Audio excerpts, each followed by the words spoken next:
Good morning. Welcome to the August meeting of the Board of Optometry. I think we're ready. It's gonna be fun. Can you hear me, Dr. Chawla? Yes. Great. We're starting. Okay. All right. Very good. So, to call this meeting to order, why don't we take a roll call and establish a quorum? Okay, Sid Brandvine. Madhu Chawla. Present. Deborah McIntyre. Here. Rachel Michelin, absent. Maria Salazar Sperber, absent. David Turetsky. Here. Lillian Wong. Here. Glenn Kawaguchi, myself, I'm here. Mark Morodomi. Here. We have a quorum. Yes. Oh, Why, but I missed you, Ruby. Oh, sorry. We still have a quorum. We still have a quorum. Dr. Chawla, you are down at the Western University of Health and Sciences participating by teleconference. Why don't you tell us, tell the board and the listening public why you're down there? So we decided I asked actually to set this up as a teleconference location for this meeting because Dr. Daniel Kurtz, who was a dean here, one of the founding deans at this college, passed away recently on June 8th. And Dr. Kurtz was a professor of mine at the New England College of Optometry. And when I wanted to consider being on the board, I went to school in Boston, so there really isn't anyone out here for us, as in terms of the professors, mentors, they're all far, far away. So when Dr. Kurtz came out here to help open this university, I reached out to him, and he was very supportive in my, accepting the governor's appointment and participating on the board, and he was very encouraging. He kept in touch with me during the early days on the board. We actually held conferences here, which we helped organize. So I wanted to be here because they have a memorial service for him as well on this date at 3 o'clock this afternoon. So I wanted to attend that, and Shara and Mark and everybody at DCA were supportive in getting this done. But he was a wonderful professor, a wonderful influence, a great mentor, and he was very supportive of optometric education, patient care, and doing what's best for the patient. So I wanted to do this to be able to attend his memorial and to kind of honor his memory. And I thank everybody who supported us doing this. If he hadn't encouraged me, I possibly wouldn't have been on the board. I was able to become board president and contribute a lot to our profession and our patients, and so he played a role in that. Dr. Wong is also a classmate of mine, and she also went to New England and knew Dr. Kurtz, and I sort of encouraged her. So he's directly responsible for 2 board members that are currently on the board, so I thought it would be a nice thing to do to come attend his memorial service and pay tribute. Students are in class right now, but I hear some of them are going to trickle in and out to hear parts of our meeting, and hopefully the dean will stop by as well. So that's why we're here. So thank you for allowing it. So you are conducting the board's portion of the meeting down there and open for public comment. Board members at 3 o'clock, Dr. Chawla will... I can't hear you very well. Please speak up a tiny bit. Okay. I'm yelling, but Sorry. Dr. Chawla is representing the board and conducting a public meeting down there for input from Southern California into our board activities. In addition, at 3 o'clock, she will be making a few comments and representing the board at a memorial service for the professor. So we will take a very, very short 15-minute break at that time so she can recess from that portion of the meeting, and then she'll come back and we'll continue our meeting. Okay? Thank you. All right. With that said, since Dr. Chawla is participating by teleconference, I'm going to ask when we have discussion that we go around the table and back rather than using our usual kind of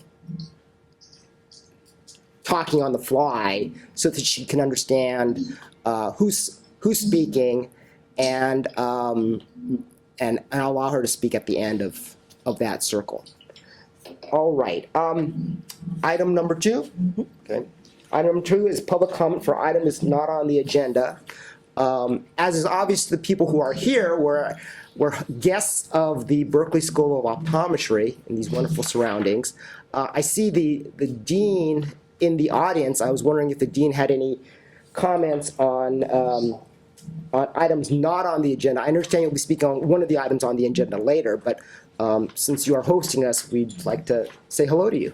No, I really just came along to welcome you to Berkeley Optometry, welcome you to our building and our school, and thank you very much for holding the meeting here. Really pleased to see that happening, and please let me know if there's anything any of us can do during the day to make the stay more comfortable. Welcome. Thank you.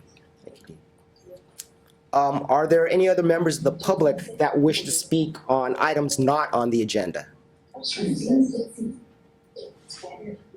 Hearing none. Dr. Chawla? Dr. Chawla? Yes. Maybe you want to put yourself on mute if you're not commenting or if members of the public there are not commenting. Yeah. Yeah, you know what I'm gonna do? I'm gonna call you guys on the phone because I think I'll get a better, I can hear like certain people really well, so I'm gonna put it on mute and call you guys on the phone. Let's try it. So, Do you have a phone number? Okay, so you'll still be connected with us so we can continue our meeting while you're calling us. Number to where they are? I'm gonna put it on mute Okay, right now. She'll still but- be able to hear. All right, very good. Yes. So And are there any members of the public down there who would like to speak on an item not on the agenda? Hearing none. Let's move to item 3, discussion and possible action on board meeting minutes for April 5th, 2018. Do you want to say anything? Yeah, so before you have the minutes from the April 5th meeting. Are there any comments or corrections? So let me start with Dr. McIntyre. Any comments? Not at this time. Dr. Wong? No comment. Ruby Garcia? No comment. Sid Brandwein? Dr. Turetsky? Dr. Chawla, do you have any comments on the minutes? Do you guys know if there's a WebEx number to call? Technical staff isn't currently in the room. I am unsure of that, so if we can continue, and as soon as they return, I'll ask them for a WebEx number. Dr. Chawla, do you have any comment on the minutes? Okay, then you know what, I'll just work with this, and if I can't hear something I think I should be hearing, I'll say something, because I can hear the gentleman who spoke from the public, I could hear him really well, so I don't know if it's a matter of where people are. Dr. Chawla, do you have any comments on the minutes? No, I don't. All right. Seeing none, can we entertain a motion to approve the minutes from April 5th, 2019? I'll move to approve the minutes. I'll second. Okay, let's do a roll call vote. Sid? Comments still. Oh, thank you. Do we have any public comment either from Western University or here in No, we Berkeley? don't. All right, hearing none. Okay. Sid Brandwein? I think we can do. Madhu Chawla? Aye. Deb McIntyre? Aye. Rachel Michelin is absent. Maria Salazar Sperber is absent. David Turetsky? Aye. Lillian Wong? Aye. Glenn Kawaguchi, myself, aye. Mark Morodomi? Aye. Ruby Garcia? Aye. Motion passes. If we can just a moment, I think I might have a technical fix. I'm just gonna try to move the laptop and speaker for Dr. Chawla a little closer to the center of the room. And then just let everyone know that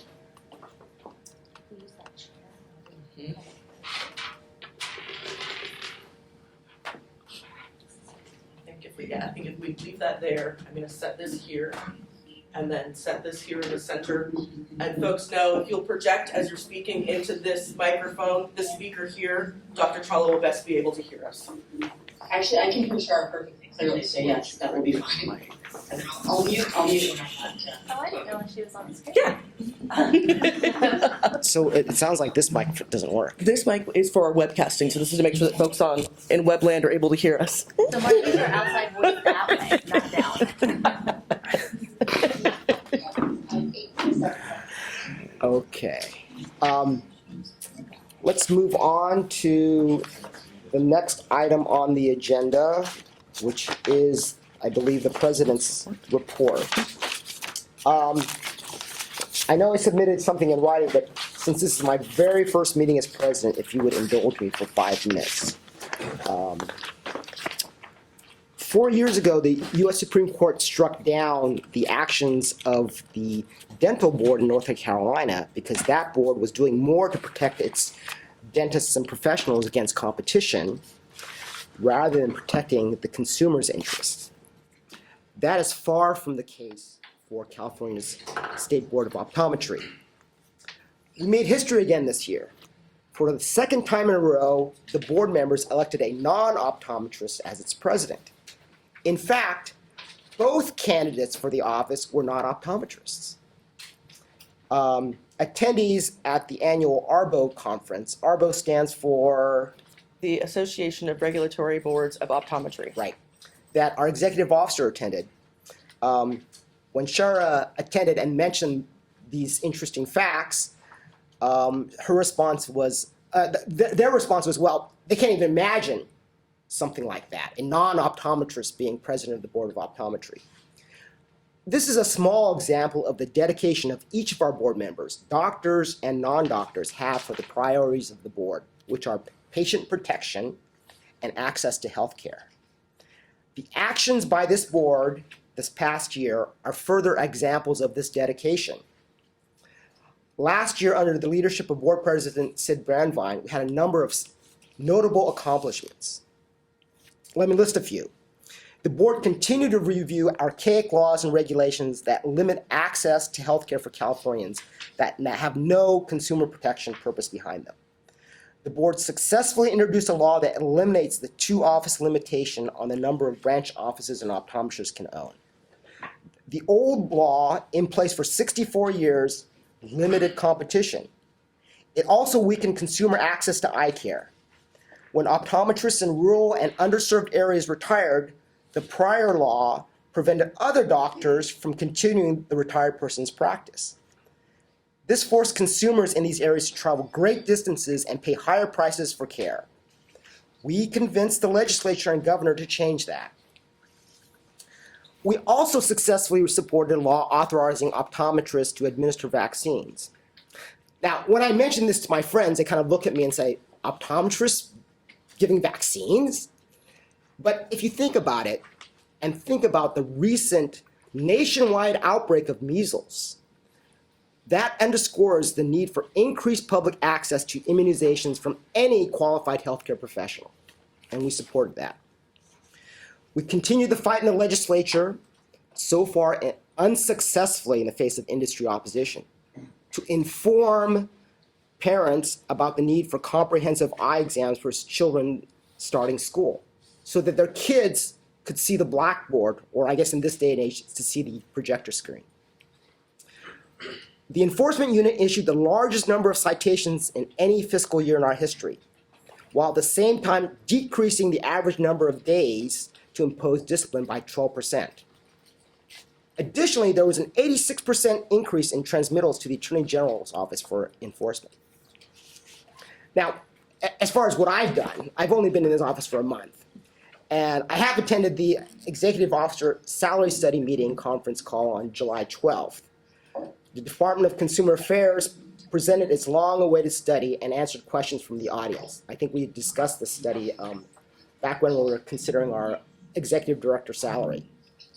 The board presidents of the many consumer boards and executive officers in the audience expressed uniform displeasure on how unprofessional and non-transparent the state executive salaries raise process is. The survey results are the handouts at this meeting, so please take a look when you get a chance. Finally, the bylaws give me the responsibility to constitute the board committees and provide an opportunity for input from the board members. Please see my proposed appointments and give me any input at this time. So why don't we take comment from the board members, again, wrapping around, Dr. Terefsky, particularly on the committee memberships. No, I have.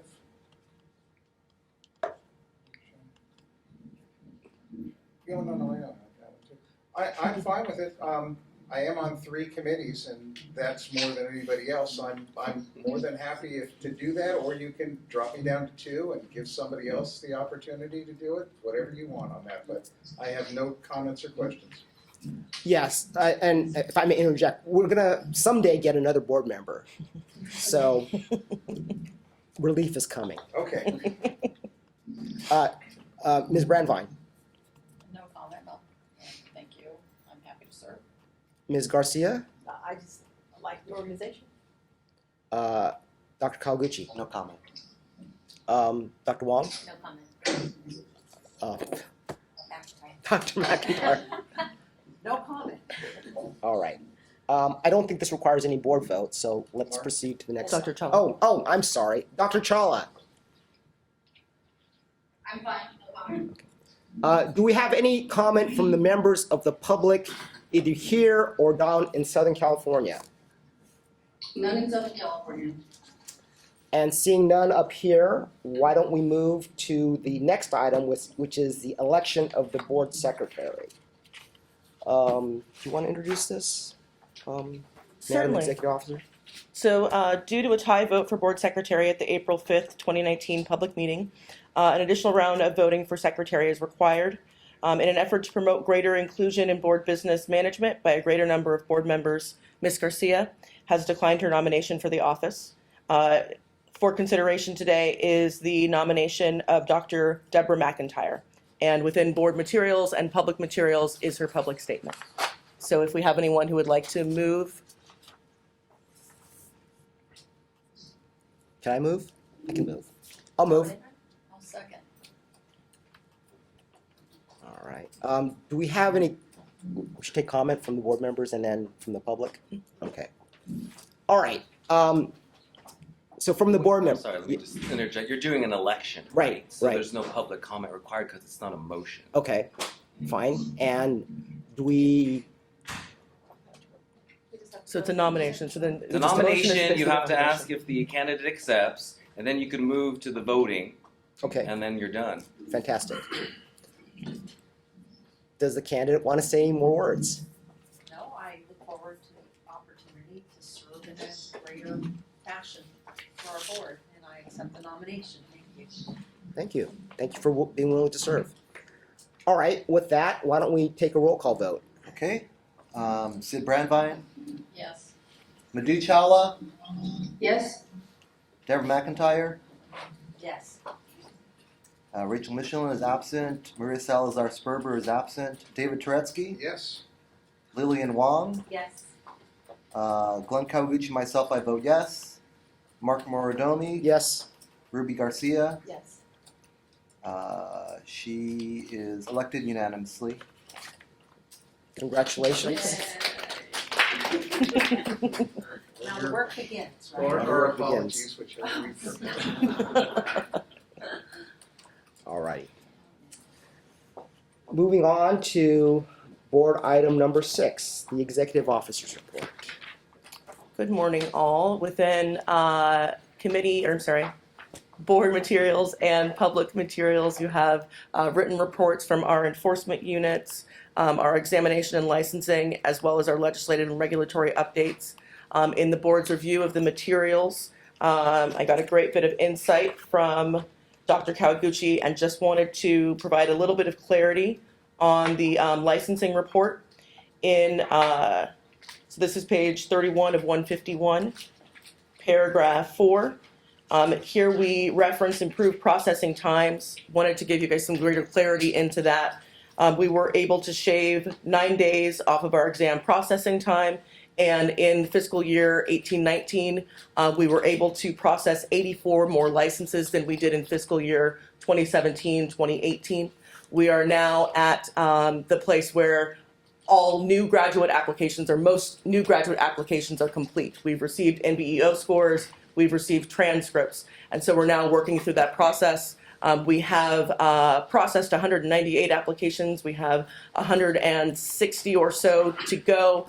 We're working with staff to increase some staff time within the next month. It is our goal to make sure that all of our new graduates, those who don't have super complicated applications, will be processed and licensed before the end of this month of August.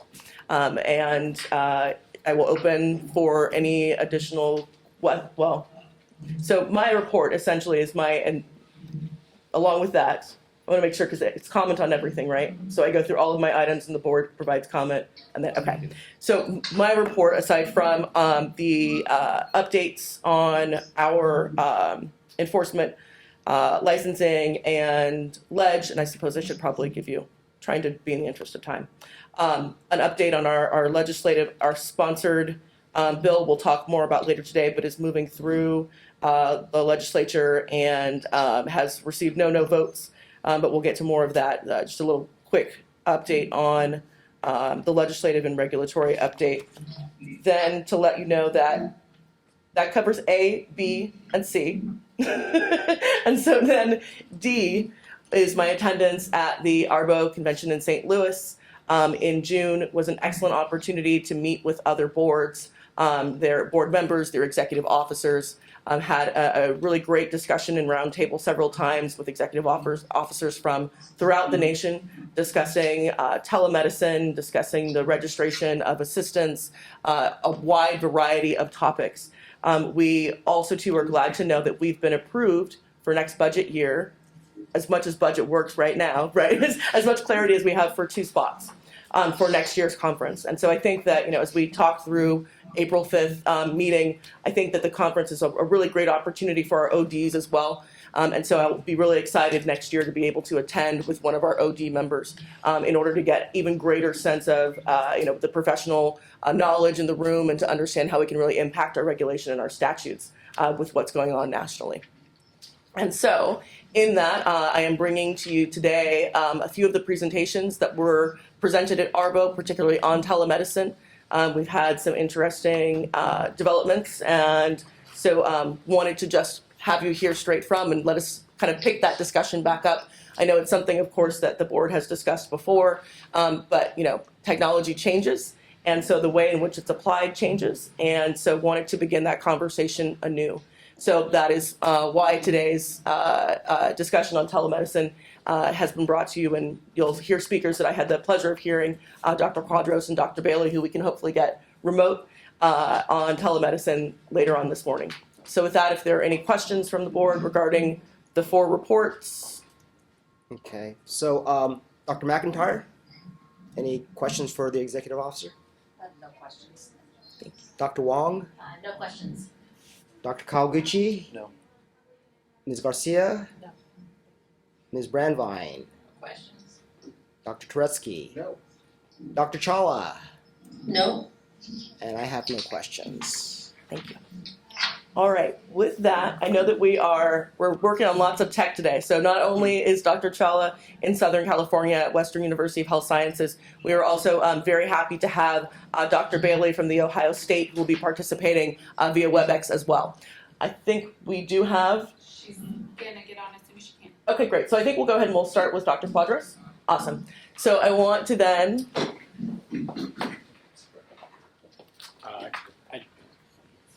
We're here. Is this the computer? I think so. Give me 1 second. I think so. It should, so all of the materials were loaded Oh, okay. on there, and so you should be able to scroll down. Oh, right. Dr. Chawla, can you mute yourself when you're not talking? Yeah. How are we doing here? So we just need to know which computer would be presenting. So actually, it should be here. I'm going to scroll down through the previous materials, and we should have your presentation available to us. Actually, Oh, okay. it's not the same one. It's not the same. I mean, I could use Yes. the same one, that's fine, but this one I. No, this is particularly for us here today. Yeah. Are we able to connect into the larger screen? While we're doing that, let me consult with my legal counsel. Did we successfully close out item number 6? Yes. Okay.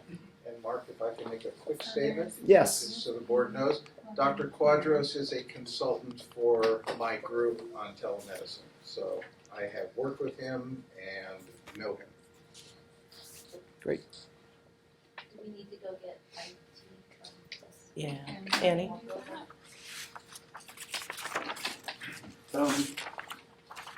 We should start talking about telemedicine anyway, either way, if you'd like.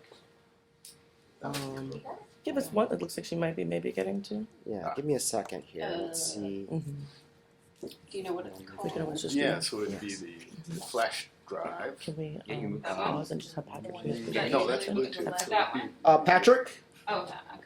might you be ready to give your presentation now? I'd be honored. All right. Do you want So me to do that now? yes, so that we have a little bit of time to deal with our technical setup, we will be moving to item 9, discussion and possible action on updates provided by the DCA representative.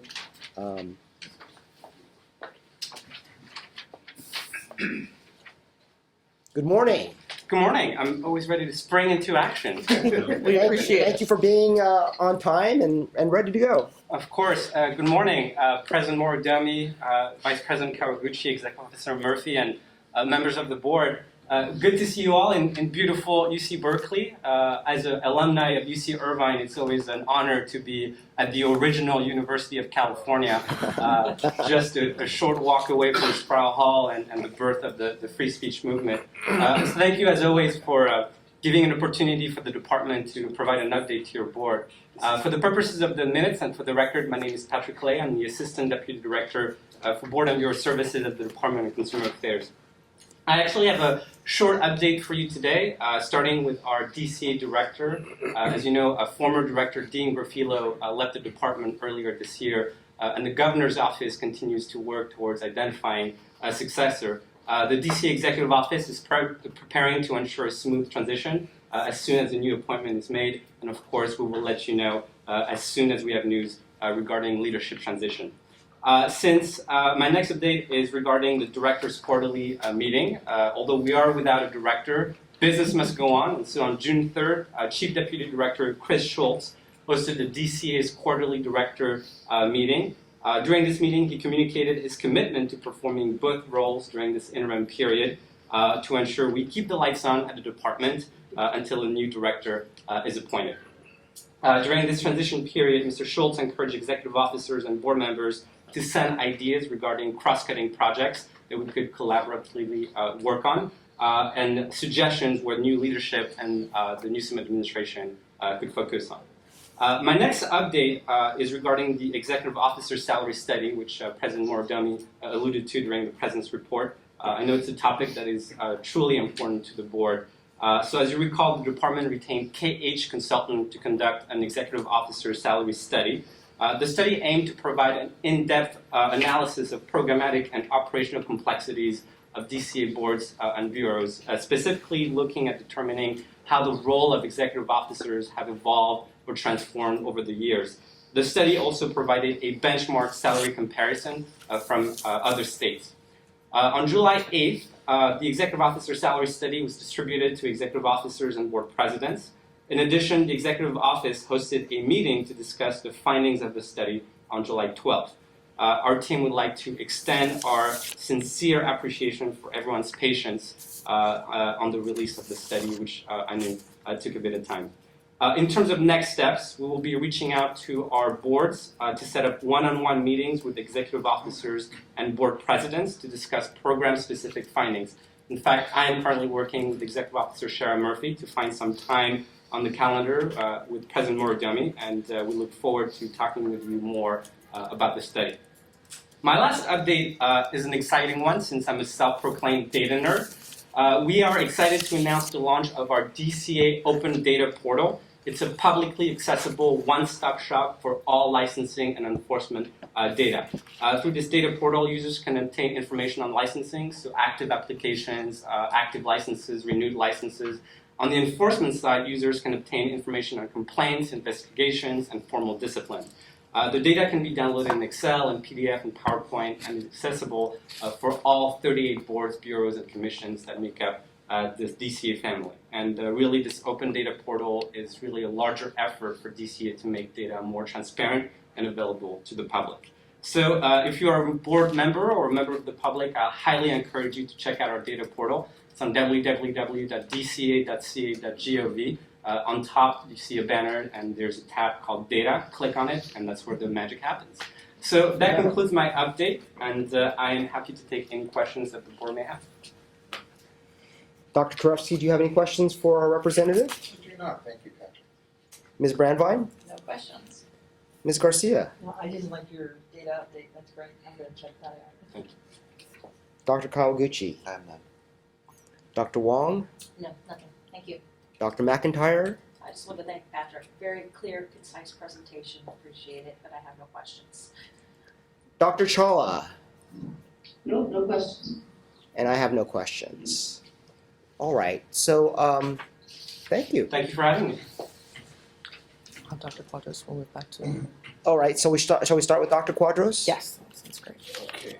So Dr. Quadros, we've allotted 20 minutes for you, and Okay, then good. 20 minutes for the doctor in Ohio, and then you'll be peppered with 20 minutes of questions from our board members.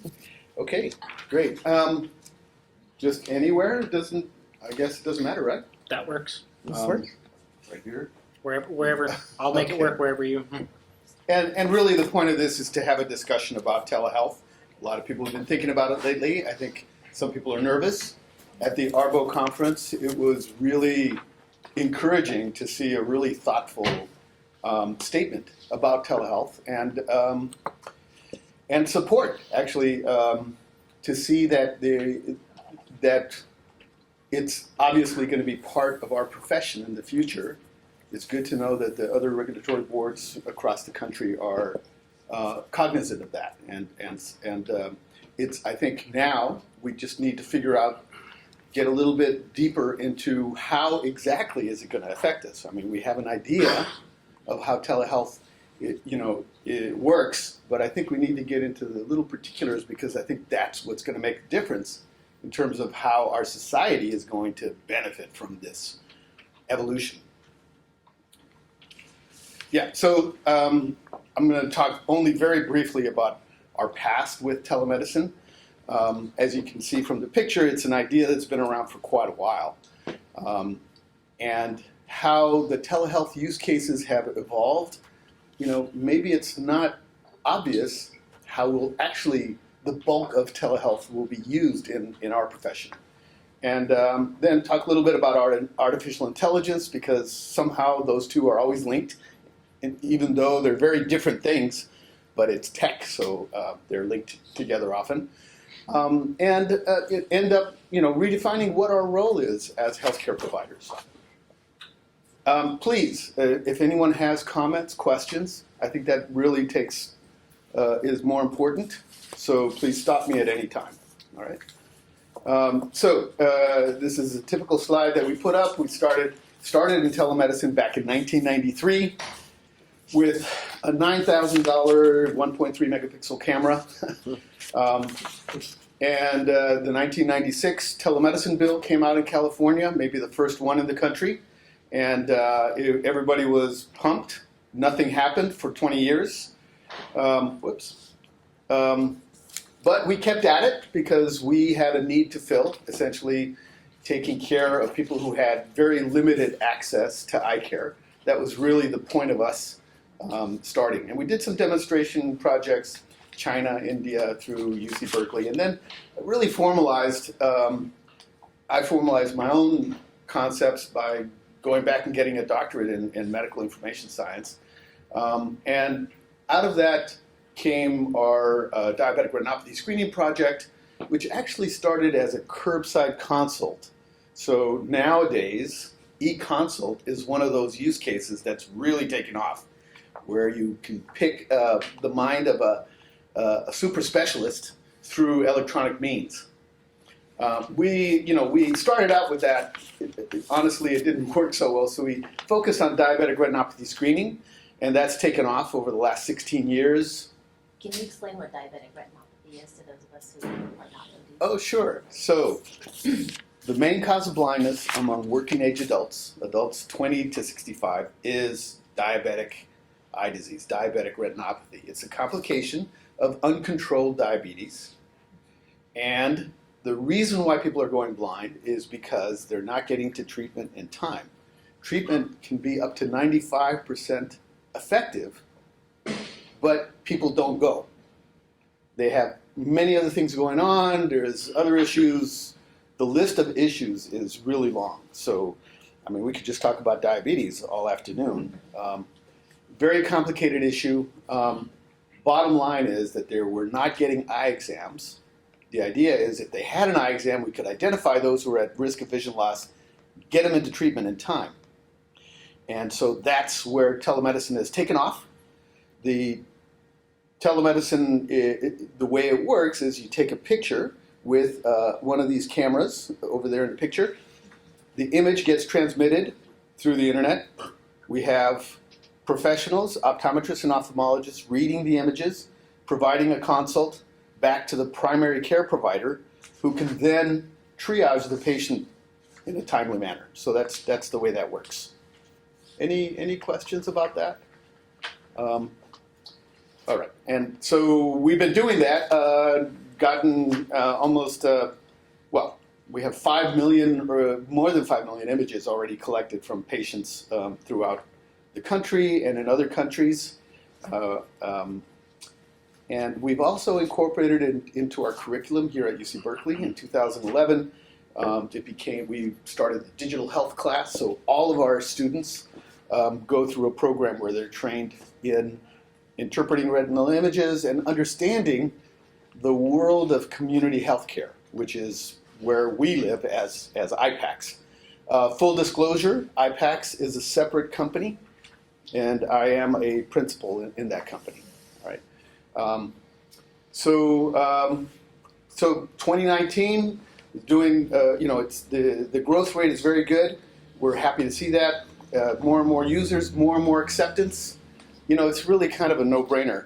But the acceptance really has been because of incentives. So diabetic eye exam is a quality incentive that primary care organizations, clinics, offices, they can't meet it. Their diabetic patients just don't get eye exams. And so then they've been adapting this as a way to get quality incentives, which translates to money. Insurance companies are also very interested in getting the exam. And let me just cut to the end a little bit. Our biggest challenge is getting those patients who are examined into treatment. And we feel at this point that optometry is a crucial element in that, in being able to guide patients through all of the barriers into being able to get treated in a timely manner before symptoms arise. I don't want to get into that too much. What I'd like to do is talk a little bit more broadly about telemedicine. In the course of the last 16 years, we published 2 books. We've done many studies on devices, artificial intelligence. This is a little talk that we gave at Google's I/O conference last year. And we've done cost-benefit studies for some of the telemedicine legislation actually that we're using now in California. So telemedicine legislation in California has been leading the nation essentially in getting not only the type of telemedicine that's used with video conferencing, like this, what we're doing right now, but also the other type of telemedicine, which is much lower cost, which is what we use, where we transmit images, the professional, the consultant on the other end doesn't have to do it right then and there when the patient's there. They can do it at any time. So there is legislation that has made that much more available to Californians. And other states have been using us as an example for their own legislation. And as of 2018, all 50 states have now legalized telemedicine. And legalization, usually what that means is that they've created mechanisms for payers to be able to pay for telemedicine. Sometimes parity with a face-to-face exam. And things have been moving forward. And because of that, there's been quite a bit of growth. So this is up until 2018. And I think a really key point that we need to know is that we're right at that point on the curve where things are exploding. So 2019 has already become a really huge year for telemedicine in general. So that's ICU telemedicine, so that the ICU doctor can see the patient before the doctor even gets there, with all the different types. And so there's been an evolution also in the way we think about telemedicine. Because, all along for the past 26 years, these same questions have come up for me on telehealth. They're still around. Is it accurate enough? Are you losing the personal touch?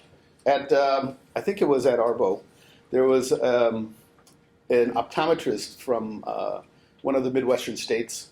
Gosh, I'm feeling like a Californian now. Hey, one of those states over there in the middle. He was saying, well, I live in a small town, and now we're concerned that, this telemedicine dude in a screen is going to take over my patients.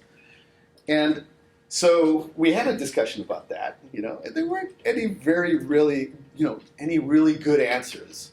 I think the message to him was, if you're good, you'll be fine. And don't just be, completely blind and think that you can do the same thing for the rest of eternity, because you can't. But if you're good, you'll adapt. Your patients love you already. They'll continue to love you. And I think through this presentation, we need to talk about how that's going to evolve. It's not just going to be an app on your phone that's going to take over your patients. I'm sure some patients, maybe, but not all. So, trust is a huge part of what we do. We feel that it's not diabetes that's making people blind in our particular world of telemedicine. It's a lack of adherence to recommendations. It's a behavioral problem, but it's also a trust problem. The biggest factor, and I have a little video at the end that I'm not going to have time to show, but I'd be happy to share it with anybody. The biggest factor is trust. People don't believe that when they're seeing well, that the treatment is actually going to help them. That's going to prevent them from going blind. They believe the opposite. They believe that it's not diabetes that's going to make them lose vision. They believe that it's the treatment that's going to make them lose vision. So trust is a big issue. Our ability to communicate is a big issue there. And then, doctors always worry about their job security. I don't think that's going to be a problem. And then, who's liable? Is it the telemedicine platform? Is it the consultant? Is it the primary care provider on the other end when something happens? So far, there have not been any cases that I know of. Anybody else know of any legal issues with eye care telemedicine where somebody got sued? I've been looking for years, and so far so good. We do know that there's problems, though. I mean, there was a gentleman in a hospital who was told he was going to die via robot. Not a very good decision there. And I think we need to look at what the motivations are for using telemedicine. It's going to be the same issue that we've had all along since the very beginning. What's the motivation for doing online contact lenses? What's the motivation for doing a lot of things that we do? That things have changed in our profession. So this pediatrician made a big rant about how telemedicine has been increasing the utilization of unnecessary antibiotics. So more and more antibiotics are being prescribed. Much easier to do it through telemedicine because you don't have the patient right there in front of you. So there are certainly limitations, certainly things that we need to think about in regulating, especially when it comes to prescribing stuff. That's going to be an ongoing discussion. Lots of validation that's needed. One way that telemedicine is being used, which is actually going to be the dominant way that we don't really think about so much, is where you've already established a relationship with the patient, and then you're following up care. And with super specialists, with our surgeons, communicating with us, I think that's going to become more important. As you can see on the graph, even since 2016, it's tripled, by 2019. So this is really where the evolution of telemedicine is going, is actually in the people, among the patients who are already seeing us.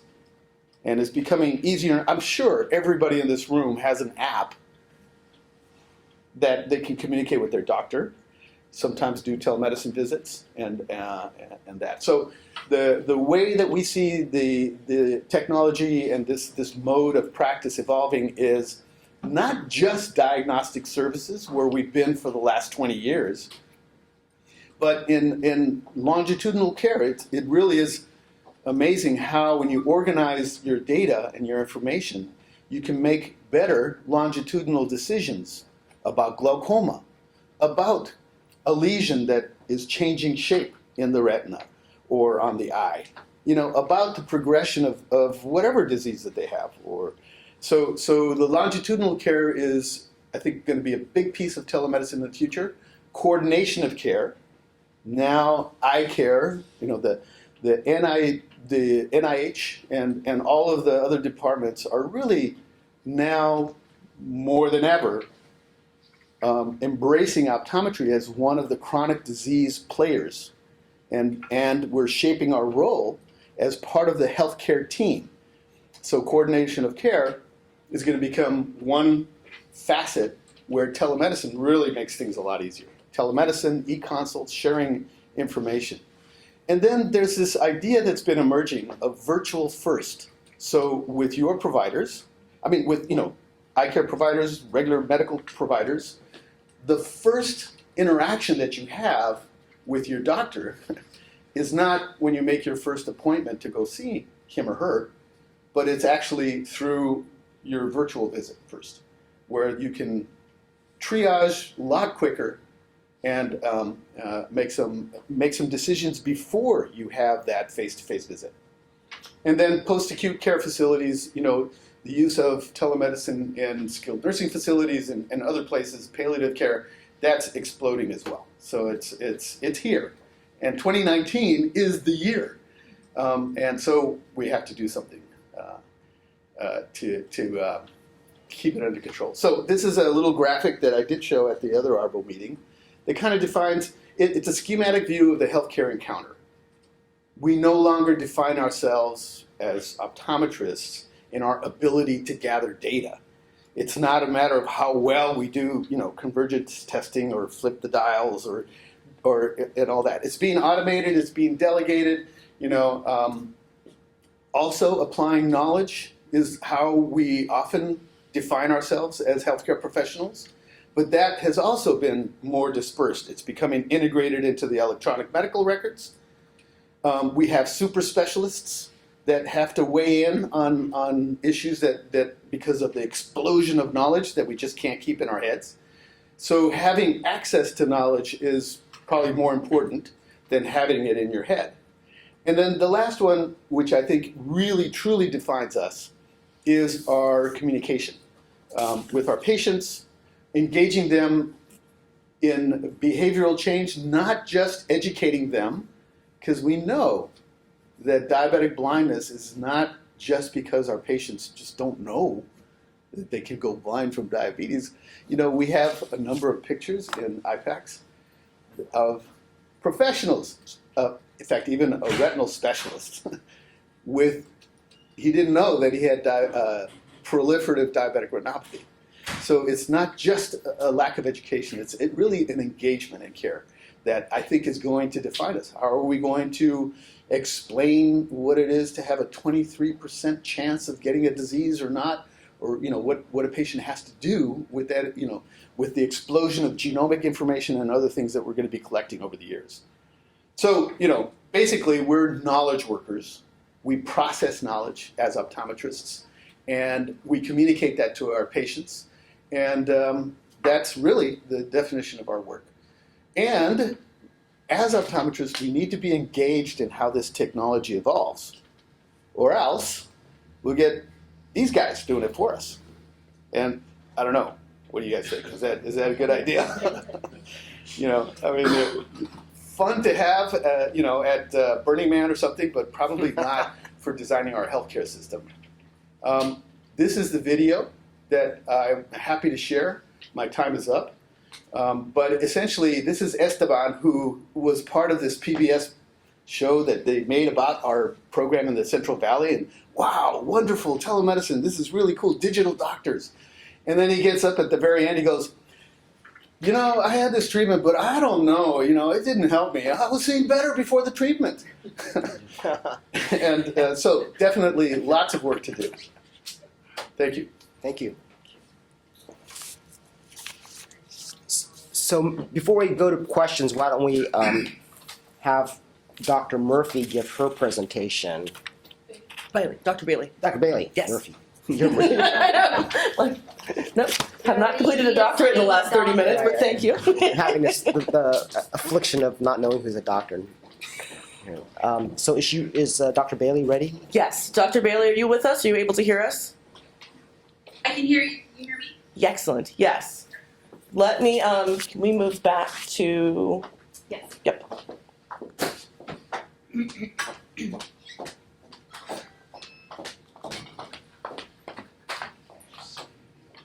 So Dr. Bailey, as we're setting up here, I don't know if you heard, we've allotted 20 minutes for your presentation, and then after you give your presentation, our board members will have 20 minutes to ask questions or comments. Can you scroll up on it? Of course. No, okay.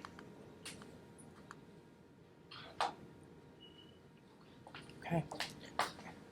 So Dr. Bailey, if you, and cobbling together our technology here, right? If you'll give me cues as you'd like me to roll through your slides, I'll do my best to keep up with you and follow along so that I kind of have an idea of where it is you'll be moving to next. Yeah, so I can't, there's no way for me to see what everyone else is seeing on the screen at the same time. Yes, by logging in to Watching the our- webcast. The webcast? Mm-hmm. 30 seconds away. I mean, I could put it up on a screen, but it'll be about 10, so I would say between 7 and like 20-second delay. If she keeps going slide, we'll be able to keep that up, right? Mm-hmm. Yeah. Yeah. She doesn't need to Just see. tell her what slide you're on. Okay, okay. Well, hopefully, I know you guys got my slides from Arvo, so I guess I'm just a little afraid that hopefully they're the same as what I have here on my computer. That was my only concern, since I didn't give them directly to you. So, okay, well, thank you for inviting me to join you today virtually. It's summer semester finals week here at Ohio State, so it's one of the reasons why I couldn't join you in person, and it's a little bit crazy, but I'm still glad to have the opportunity to speak with you. So the first slide I have is my title slide there, especially when I talked with Arbo. They were interested in hearing about autorefraction and telemedicine. If I move to my second slide, hopefully you're seeing a conflict of interest disclosure. So I have been working with two different startup companies. One is called Sight for All, and they are working on a software application that includes both a digital cover test and a autorefraction component in that. It is not to market.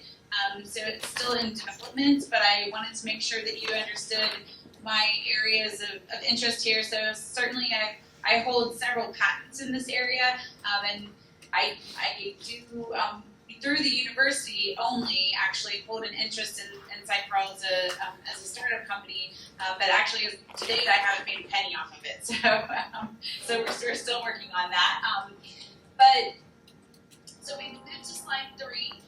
So what I wanted to talk with a little bit about, and whenever I even talk with the business leads when I am discussing autorefraction and autorefraction apps and all of those sorts of things, one of the things that we know as optometrists is that refractive error can be measured, an objective refraction can be measured without the patient's input. So we can put a lot of different instruments. They've been around for decades, probably definitely longer than I've been an optometrist. They're already sitting in offices everywhere, and there's some handheld ones and some box desktop ones that sit on a table. And they measure, they send light of some sort, most often infrared light, into the eye, and they sense the light as it reflects off of the retina and back out of the eye, and give an estimate of the person's autorefraction system. So it's a closed optical system, and we can get a person's glasses prescription through this autorefraction. But one of the things that's important to notice, and I'll talk about as we go through, that isn't where vision happens. Vision doesn't happen in the eye, vision happens in the brain, in the occipital cortex. It's way back in the back of our brains. And so back there, based on what input the patient gets from the eye, they can, then see the world around them. So one of the problems is just the perfect optical correction for a patient, that we can measure quite accurately with any number of instruments already today. That may not necessarily be something that the patient can tolerate and what he or she prefers in their glasses prescription. So optometrists are already regularly modifying their patients' glasses prescriptions to try to account for the part of vision that's happening in their brain, what their preferences are, how their brain has developed over time to adapt to different types of magnification effects of either not being corrected or being corrected, that sort of thing. So this is just one aspect of what autorefraction can do is only measuring one aspect of vision. So if we move to slide 4, it's also used in a lot of circumstances. If we want the patient to look far away, anybody developing a telemedicine autorefractor, they're not going to be cycloplegic your patients, giving them eye drops to make sure they're not accommodating. So we need to be careful that those patients, or that the measurements that are being done, are done on a patient in a way that they're looking really far away, that they're focused on a distance target, and that they're not in any way looking at anything that's close to them. That's challenging to do without a doctor in the room, and if you don't do that, certainly you're going to measure something more negative power than their actual prescription. So for example, they're a -1 is their prescription, but they're not looking right at a very distant target, they're looking somewhere closer, you might get something like a -150 or a -2 or something along those lines. And so we need to be careful about that. But one of the other reasons why I got into developing this wasn't actually for telehealth, it was for a number of things related to wanting to improve our ability to measure things for patients. One of those is our ability to measure accommodation in patients. But a long-standing interest in really wanting to know more about what happens to a person's accommodation throughout the day. Currently, optometrists measure it for a few moments, a minute or two at the most in our offices, but our patients are using electronic devices for hours on end throughout the day. And, a lot of the symptoms that they may have a whole lot more to do with the length of time that they can do that. And I again, got into this because I was very interested in learning a little bit more about having a device that was portable and where we could monitor a patient's accommodation throughout their activities throughout the day. Another reason why I got into wanting to do this, though, so certainly we can talk about other places throughout the world. I don't think that's as much of interest to this particular audience, so I don't have a lot of slides here on it. But certainly you can imagine an autorefraction app on a phone is useful in a lot of third world countries and places where there just isn't eye care available. They have 200 patients in the morning and they need to move through patients very quickly. And that is a big focus of our work with Sight for All. However, I will also say that I think that there's a great need in this country still for good non-contact methods of measuring just general autofraction, and that includes patients with special needs, patients that are non-communicative. There's a lot of data showing that even patients who are in nursing home environment, if they're not properly corrected, their cognitive decline happens much more quickly. They're more prone to cognitive decline unless they have good vision correction and can interact well with the world around them. But if they're confined to a bed, it's difficult to have them put their chin in a chin rest for an autorefractor or ask them which looks better, one or two. So having a smart device like a phone or a tablet be able to give a doctor a really good estimate of their prescription would be great. There's lots of other non-communicative patients. Special populations are obviously pediatric patients. We need to measure infants and children. Those individuals can also not put their chin in a chin rest easily and get an autorefraction measurement. Certainly, if doctors are well trained, they can do retinoscopy on those patients, but I think in terms of resources, there's a lot of places where there aren't enough doctors in order to do that, and doing this as a screening or even helping doctors when they have large patient loads to move through their patients more quickly, especially infants and small children, would be great. Other patients who are just not able to participate in the exam because they don't speak the same language as the patient, or they're hearing impaired, or other things along those lines, would make it better to have an easy mobile device that would be able to make measurements for patients. I've already mentioned it can be used for troubleshooting, other things along those lines, that why we use objective refraction in general, and I've already mentioned some accommodative measurements. One of my areas of interest is on slide 6, and this is work from a great doctor at the University of Houston who's shown that a lot of the current accommodation measurements we use in clinic, where we ask patients to tell us when things get blurry and they can no longer focus up close, those tests probably overestimate how much someone can in fact accommodate. We're probably not getting good measurements of that with a lot of the techniques we've been using for decades. And handheld device that could have a subject reading real world reading material for longer periods of time even, and monitoring how they're able to focus on that material would certainly be beneficial for doctors to identify individuals that need different types of vision therapy or reading glasses or other things along those lines, even if they're not old enough to need a bifocal per se. So if we move to slide 7, one of the things I'm going to go through is just sort of what we already have for options and what I've seen others work, or I know others are working on based on the patent literature, or they put themselves out there saying that they're working on a mobile device related autorefractor. So a retinoscopy was the earliest form of objective refraction. We take a beam of light that's oriented in a slit that can be placed vertically or horizontally or anywhere in between. We shine it back and forth across the eye, and we look to see what the reflex is and get a patient's prescription estimate from that. It's a very good technique, but it's technically difficult. It's not something that other healthcare professionals are trained to do necessarily, so it's difficult to use as a screening tool. So it has some limitations in its extensive training time. There are also bright lights, so patients with autism, for example, are not a big fan of this technique of estimating their prescription, even though it's very accurate and it has good repeatability. I have seen one device, actually in the patent world, I don't know how far they are in development, where a group is trying to replicate retinoscopy on a smart device. So that might be something that individuals who are interested in telehealth or telemedicine might see in the future, is a smartphone-based version of that, where they're simulating what doctors do in retinoscopy in the office. It obviously would require some sort of an attachment to the phone. It wouldn't be something that would be easily done with just a standard phone, because you would have to make the light focus in a certain way, like we do with the retinoscope that doctors use currently. So on the next slide, please.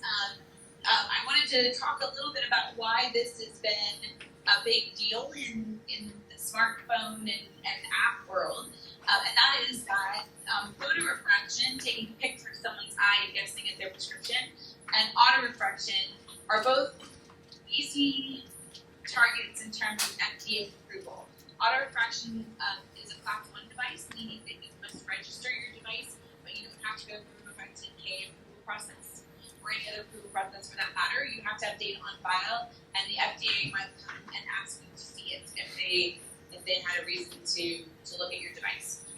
Photorefraction has been class 2, but it was recently moved to an exempt category where it's even still class 2, but it doesn't require the exact same controls. You know, it's a similar approval path to an autorefractor, in that you don't have to go through a more extensive 510K approval process. So one of the first photorefractors was a Polaroid film. Anybody, I can't always see everybody there in the room, so anyone who's old enough knows that we all used to have pictures with red eye, right? So the flash would flash and you would get a reflection off the person's retina, and now our phones take that out for us, and our children won't even know that ever existed, but it does. So we used to use that though. It's been used even on Polaroid film to give an estimate of the prescription, and that's what's shown on slide number 9 there. So you can see this is the work of some researchers who were trying to understand the reflex and how it worked. You can see it's very pupil size dependent, and you can see how the reflex changes. The different prescriptions are shown there along the bottom. Different pupil sizes are the different rows there. And you can see how, there in the middle of 0 prescription, you don't get a crescent shape, but in more hyperopic prescriptions that are on the left and more myopic prescriptions that are on the right, you get a crescent where it's either brighter at the top of the pupil or at the bottom of the pupil, depending on the person's prescription. So this has been used for a long time. There are a number of apps that are already working with this sort of strategy. I keep clicking my laptop that I'm talking to you on, not thinking I'm going to change my slides. I don't know why I keep doing it. I don't exit out of I keep thinking I'm going to exit out of the WebEx. Alright, so let's move to slide 10. So it can be, as I said, it can be read from photos or videos. It has limited accuracy, and it's definitely very dependent upon pupil size, as the previous slide showed, retinal pigmentation, environmental lighting. So it's really probably only good for a screening method. It really wouldn't be something, I don't think, that would be, at this point in time, it's not been refined enough, let's just put it that way. I suppose it could be, but it's not been refined enough at this point in time to give a truly accurate prescription. We just give you sort of a ballpark to know whether or not the patient needed further care. So then if we move to slide 11, this is not an exhaustive list. I just grabbed a few that work off of this photorefraction method.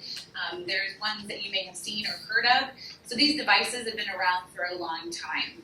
The Go Check Kids, the Spot Screener, the Eye Screen, the Plus Optics, the 2-in. Only the Go Check Kids happens on a smart device.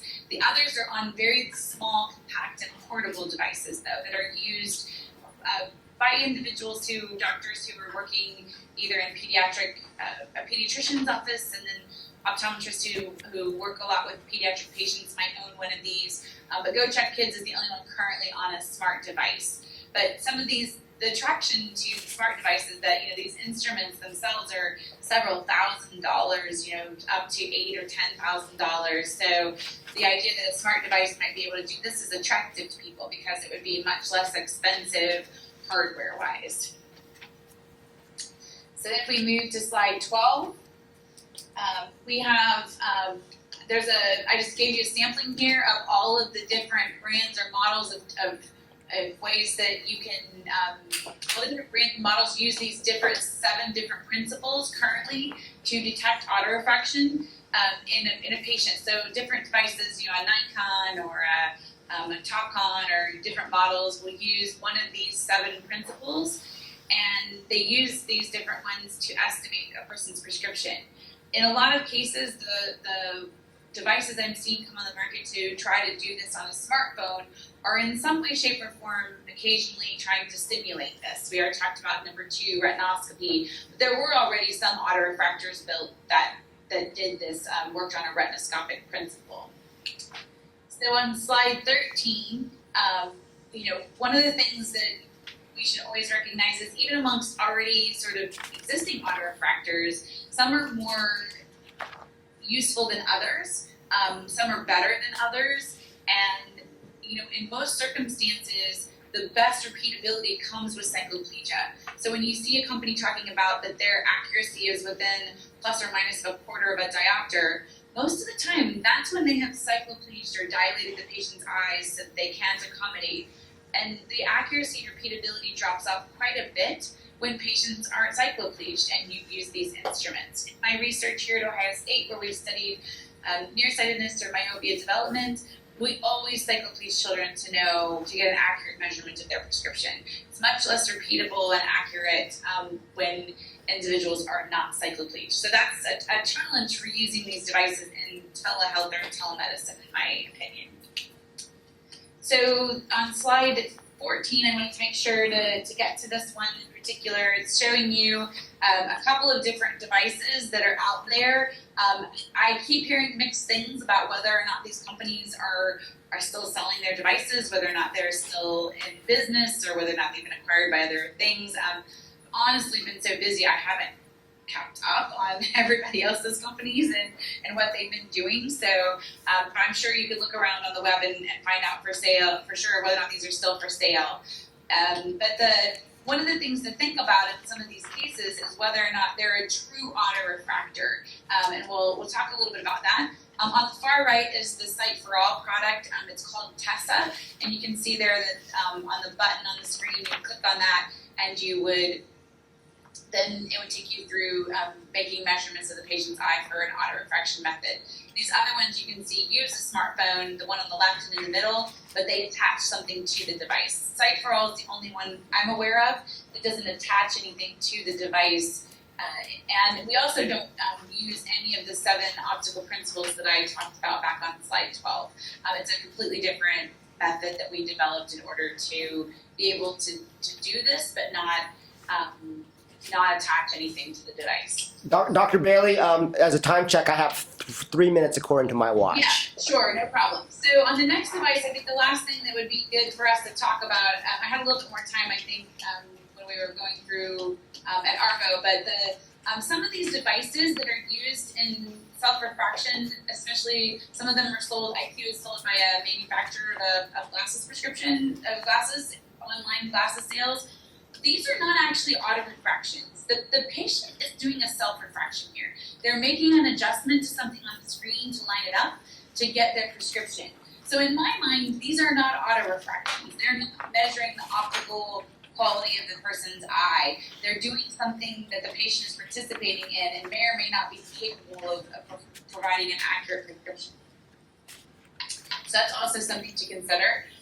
There's also on slide 16, we talk about some of the online companies for self-exams. In a lot of these cases, I've never done one, but when I've looked through their materials, it actually appears they're not auto-refracting their patients. They're measuring visual acuity through a patient's existing prescription and then renewing that prescription. So that's something I could be wrong, they may be doing some other things. I think they're obviously measuring PD and other things along those lines, but it's something to think about when people use the term autorefraction and eye exam very loosely, obviously, and we need to think about that. And then I think a lot of this I've already gone through. I think if we can just skip really quickly, the last slide that I'll talk about is 20. I think that this is important to think about as we think about telehealth and telemedicine, is that when they've done research on a person's prescription and what they're able to look at and to do, in 45% of the cases, even though the doctor is spending some time measuring the patient's prescription, 45% of cases in the study that's presented here, the doctor made some sort of modification to the subjective refraction prior to prescribing. So it's not as though doctors in optometry, when they're giving patients accompanying exams, are just using some of these tools and writing down measurements and ordering the patient's glasses that way. They are indeed making modifications to it. It isn't just, even a doctor at optometry doesn't use a straight autorefraction. So in my mind, that makes me wonder, whether or not we really have the knowledge and the technology for that to happen when the doctor is not present and with the right equipment. And I'll go ahead and stop there. Fantastic. I'd like to go around the room and offer the board to ask questions or make comments. And if we have some time, I would invite members of the public to give us comment as well, because we'd like to hear the experts in the audience, since we're here at the board of at the School of Optometry. So, Dr. McIntyre, do you have any questions or comments for either of the two experts? Not yet, but I may in a couple of minutes, so. We'll come around and we'll go back, all right? Dr. Wong? Well, I'd like to thank Dr. Bailey and Dr. Quadros. I think in this day and age, we've been talking about all these online refractions, how they're not providing a full eye exam. Patients don't understand the difference. So with the use of telemedicine in the ways that both Dr. Bailey and Dr. Quadros are talking about, this is something that we can't ignore. So that with telemedicine, we can actually bring in the health part of the exam. So I just think it's very interesting, and I think it's something that we have to consider, and we have to consider, because this is the way that this is the future.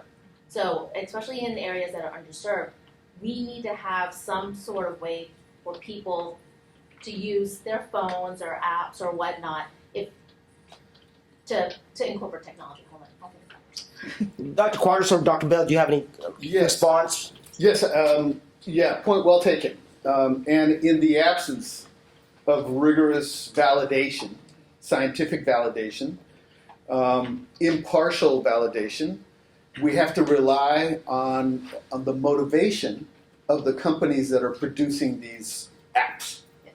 You know, if it was a provider trying to truly extend services to the underserved, you know, that's one thing. If it's a So we're payer, just wanting to sell glasses. So I think right? I think this is a great way of, if you need glasses, if you need an eye exam, for the common layperson, they think getting an eye exam a lot of the times is just getting glasses so I can see better. But when you can incorporate telemedicine so that we are actually checking the health of the patient, then it Well, gives yes, them and I mean, I got to push back a little bit. Yes and no, because if you are, for example, taking retinal images with a crappy camera and checking the box saying you did a retinal exam, but you've essentially done nothing, I mean, that doesn't count as a health exam, right?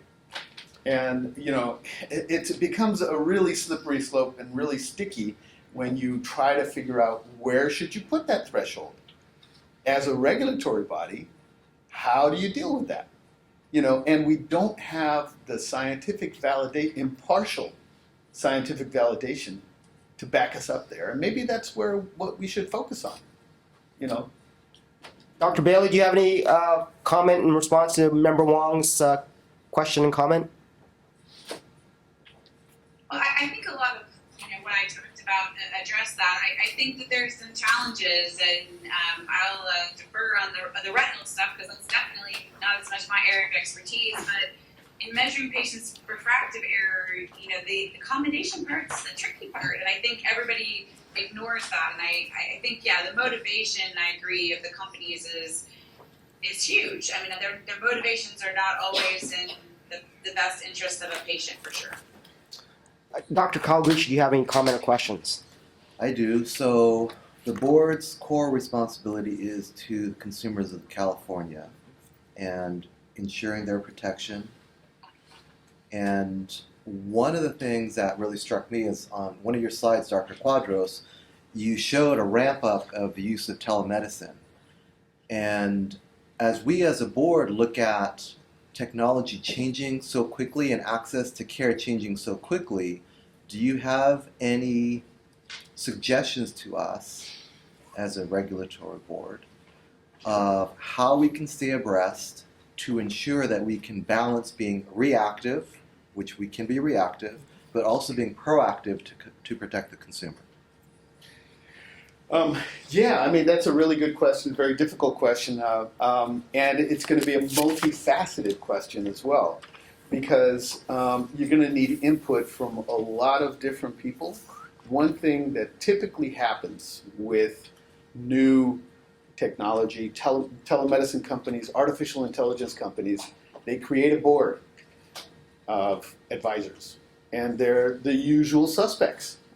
We need to broaden our boards, and I would recommend that you broaden your input to include primary care, medical primary care. I think that they are definitely a player in this whole business. I know it is for me. I think it is for vision in general. I mean, pediatric eye care for sure. And get as many opinions as you can. The other thing that was really important for us to be able to develop effective programs is not to grasp at the first solution, which is often what people do. They say, oh, diabetic patients aren't being treated. They need more patient education. It's not just that. Oh, there was one, they need transportation, and obviously it's not that. So definitely undertake a deep dive to understand all the different facets, and there are many. And there are people that are willing to guide you in that. I'm sure that you have experts in your group as well. I'm sure you think about it all as well. So I guess those weren't very concrete suggestions. Sorry. So then my comment to my fellow board members is we and our successors on the board are going to be really challenged because as there are many facets and things are changing really rapidly, and we also understand the amount of time it takes to change laws or regulations to protect consumers, that's going to create a time-wise challenge in how fast we're able to react. And so we do have to be, to Dr. Quadros' point, really trying to expand our knowledge base to receive more so that we can try to be as proactive as we can. Dr. Bailey, was there something you would like to add to Dr. Quadros' answer? Well, I think a lot of, I like that idea a lot, and I think you're doing it right now, today, right? So I think you're trying to expand your knowledge base and learn about what's going on in the areas, and I think it's just really important when it comes to thinking about, all of the technologies and what they can do. In the case of some of the retinal, the artificial intelligence is probably going to give us a better answer in some cases or a better screening than maybe a human can. Ultimately, when we look at these imaging systems and that sort of thing, so certainly that should be incorporated. But I think in terms of refractive error, I think it will be a lot more challenging because we're only able with an autorefractor to measure what the patient is, what the power of their eye is, but that's not necessarily what prescription they would prefer or need. And there's a lot of circumstances where prescriptions need to be modified. So in those cases, it's challenging.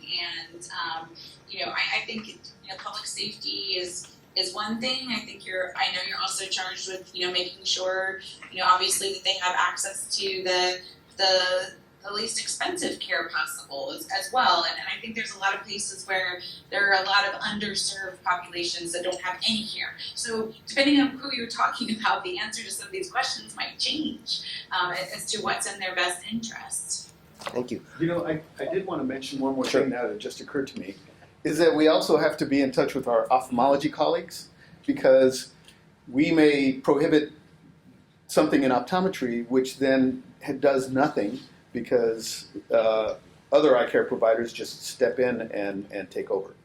So that's a complication there, yeah. So I have one more comment for my fellow board members, and that is, and Dr. Turetsky had mentioned it in passing prior to our meeting, and that is that some of the current laws that define optometry may need to be looked at to ensure that they're more encompassing as far as how optometry is defined, to again ensure consumer protection. Member Garcia, do you have any questions or comments? I like the presentations, and in the next 10 years we're going to see a lot of new technology. Things are going to change. I didn't quite get a sense of, and I'm kind of curious about populations who have already used some of this. Has it been pretty wide? I mean, you've gone to many countries to test some of this equipment. Is there a sense of the populations you've studied already? Sure, I can comment on that. I don't know, do I have to stand over here for the camera or anything, or I can move can to I you just? if you want to stay where I you're mean, at. I don't mind I'll follow either way. you, but yeah. But yes, so there is a lot of information. There's been satisfaction surveys. Generally, the type of telemedicine that we do, diabetic retinal exams, the patient sometimes doesn't even know why they're having it done. So it's really driven by the healthcare providers. However, satisfaction has been really high because it's, we don't often think about the cost to the patient of having to come physically to an office is becoming more and more unbearable, especially with the traffic on 880 over here. Yeah, so in general, the results have been extremely positive. The issue is that it's a blind item for a lot of patients. They don't know the quality of the service that they're getting. And so that's where the board has to step in. And then just my one final question, how much do you anticipate opticians be involved in this? Yeah, I mean, I think that for data collection could be, a natural situation. Yeah, so hard to give an opinion on that. Part of what, on the part of staff, our desire to bring this forward is that we are seeing more models. Another more sort of sales presentation, and Mr. Morigomi and I talked about whether it was appropriate to bring that here today, but I think it's informative, is models where optometrists are able to remotely interact and use remote-controlled refractors. And those refractors are positioned and initially set by technicians or opticians or assistants. And then, additional, the remote control is used by the licensed professional, and then the prescription is additionally checked by another licensed professional. So we're seeing this sort of service delivery model pop up, and want to have the discussion here of how that relates to standard of care. Is there an opportunity for underserved populations to get access that they haven't had before? But are we at some point reducing the standard of care and the opportunity for optometry professionals to really do the sorts of accommodations that we were talking about, I think, in Dr. Bailey's presentation? If I'm a non-optometry person, am understanding the vocabulary correctly. Dr. Bailey, any other comments on the populations that have already experienced this telemedicine or the role of opticians? This is really tricky, right? I think this is even a question that I've grappled with a lot about, thinking about how these devices and other things will be used, even in the third world. Are we preventing sort of the development of good care that lives there, sort of thing, by allowing these other models? I guess my bias is I guess it's because I spent all my career in research, basically. I think these people need to show that these are effective models of care. I think we need to watch and see if it's helping these patients. I've seen presentations by Dr. Quadros and others, as well as a lot of the data showing about how much vision loss is occurring in more remote places of even the United States, because those patients don't have access to care. So I think we need to be open-minded about some of that. I think if there's a doctor involved and they're trying to provide some level of care to a patient, I think that's something that we may have to explore, because it's just too difficult to get to some more remote places, and those patients are losing vision because they don't have access to that care. So, but I think we need to be cautious and continue monitoring what we're doing. I just wanted to make a comment to what you were mentioning, and that is that we need to make a distinction between the perceived standard of care, which is a new graduate coming out of school doing all the tests in a very diligent, conscientious way, versus what really happens in a lot of communities, where I'm talking about live eye care, and there's really no oversight in those situations, and so you have hundreds of people coming through a system, through an office with no oversight, And one thing that telehealth actually helps is that there is oversight, in that there's a trail, you know. There's recordings, there's the data that you can look back on, which doesn't happen on a face-to-face visit. And so I think, you know, getting a measure of what's really out there, it'll surprise you, because one thing that we found in going to these clinics, looking at the reports that come back from the local eye care providers, is that they're not doing a very good job. And they are actually the standard of care. So we got to take that into account. Member Brandvine, any comment or questions? Thank you. So as I step back and look at this, I first think about what is telemedicine and defining it for the consumer, because if I look up tele means to or at a distance. So are we saying that telemedicine is the delivery of a diagnosis through unaided or unattended care? Are we saying that telemedicine are tools that are used in the practice of optometry? Or is it a blend between technology, tools, and some kind of doctor presence or oversight? We're not hearing clearly to articulate to the consumer and to those that were responsible for oversight for what exactly this is, because I'm looking at pictures of tools and I think, okay, I've seen my ophthalmologist use one of those, but that's not what I think the intent was to talk about it. The intent was to look at our people obtaining their glasses, their prescriptions, and their diagnoses through some kind of remote system, and what is that system? So I suggest that we take this to committee or a working group to stand back and further define it so we know what we're providing oversight for to the public. You know, I'd like to make a suggestion. Those definitions have been worked out very well in telemedicine organizations. So the American Telemedicine Association will give you a very good definition of both telemedicine and telehealth. And I appreciate that. I've been Googling it during this meeting, but we are a board, and though we are public and the common public, we have a lot of people who are not like us, who are not on the board, who don't know what telemedicine is. And they don't literally think to start looking at what professional organizations are saying, et cetera. We're responsible. We have a different charge. And that's all I'm saying. And so that is one of the reasons why I really wanted to sort of give tools today. So you were provided Washington State's Board of Optometry, their sort of guidelines. And that is one way that we could approach as we maybe do a work group or have further discussions. Do we develop some sort of guidelines particular to optometry that we can make available to the public, to practitioners? And, you know, also sort of looking at, you know, as Dr. Kawaguchi was saying earlier, you know, kind of some reflexive measures other states have taken is simply, well, let's just mandate the first appointment always be with a live doctor.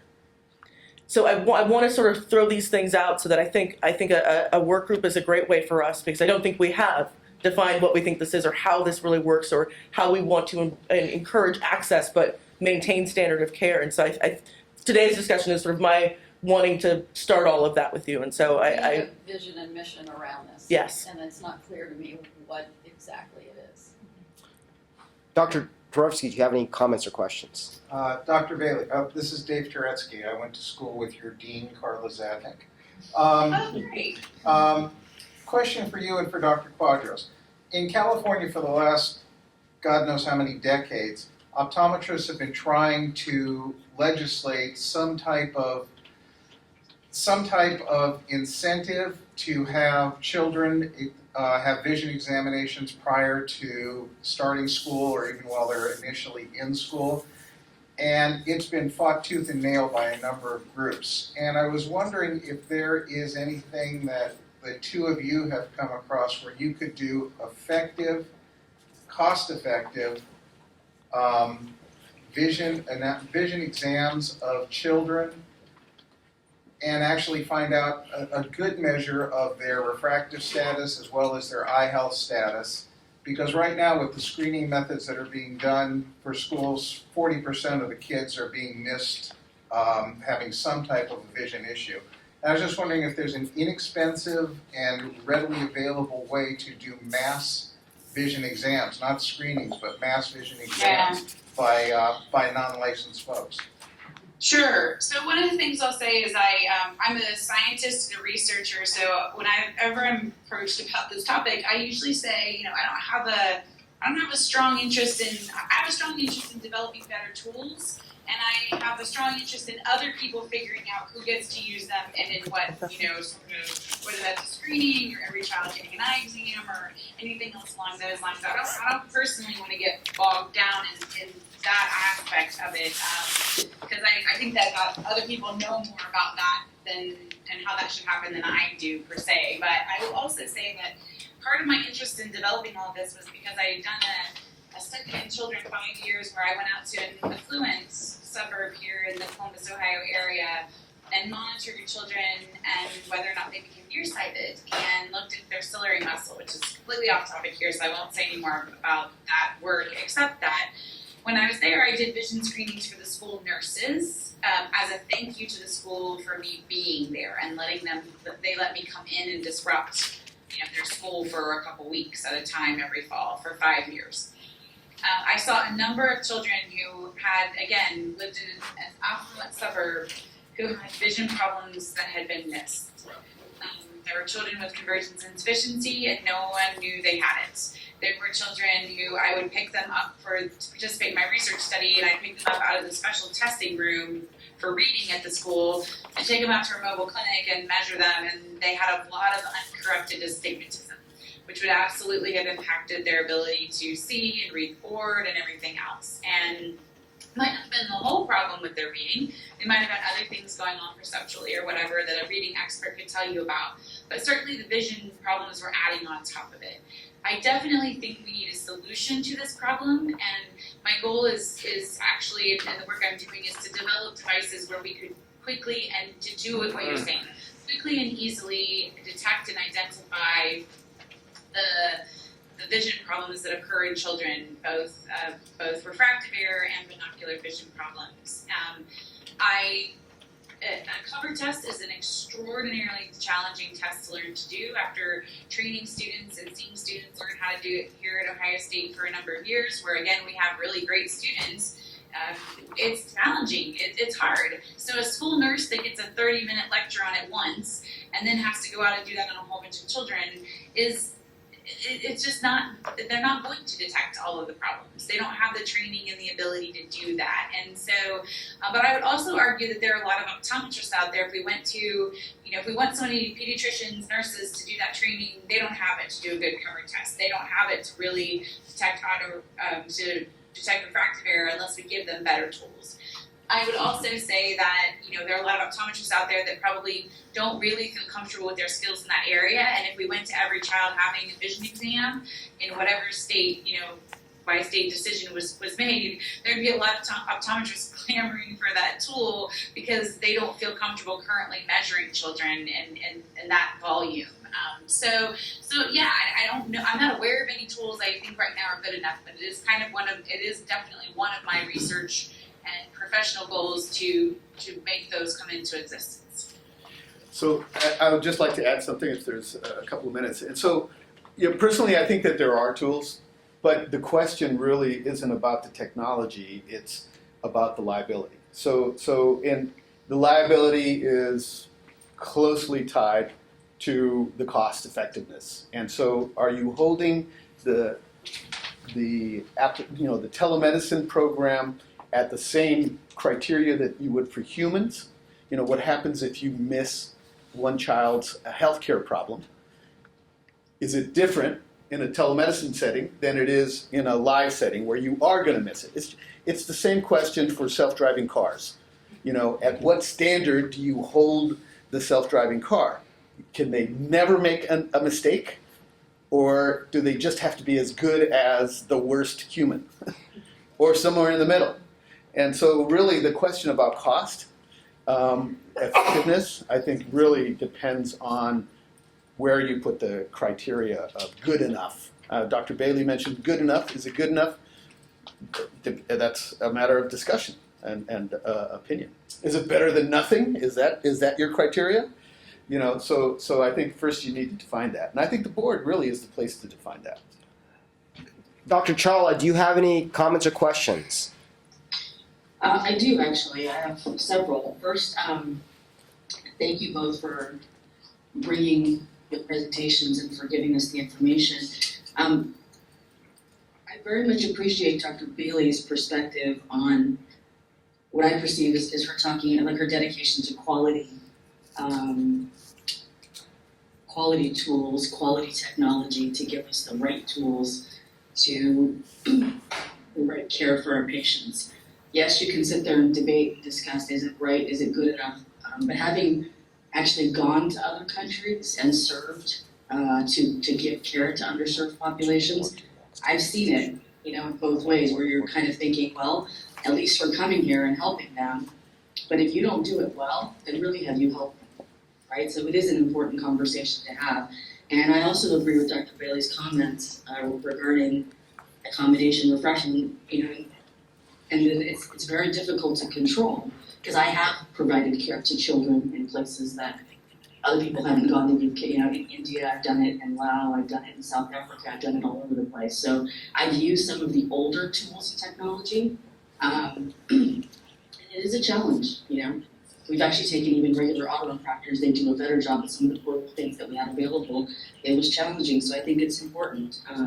It's always going to be a balancing act, you know, between quality patient care and access to care. But I always remind people, having seen it myself, that, you know, that the quality does matter.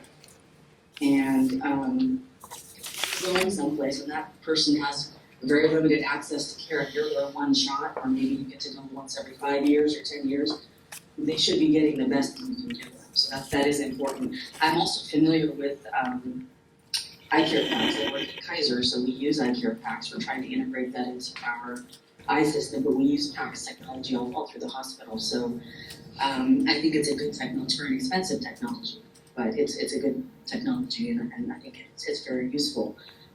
To Dr. Wong,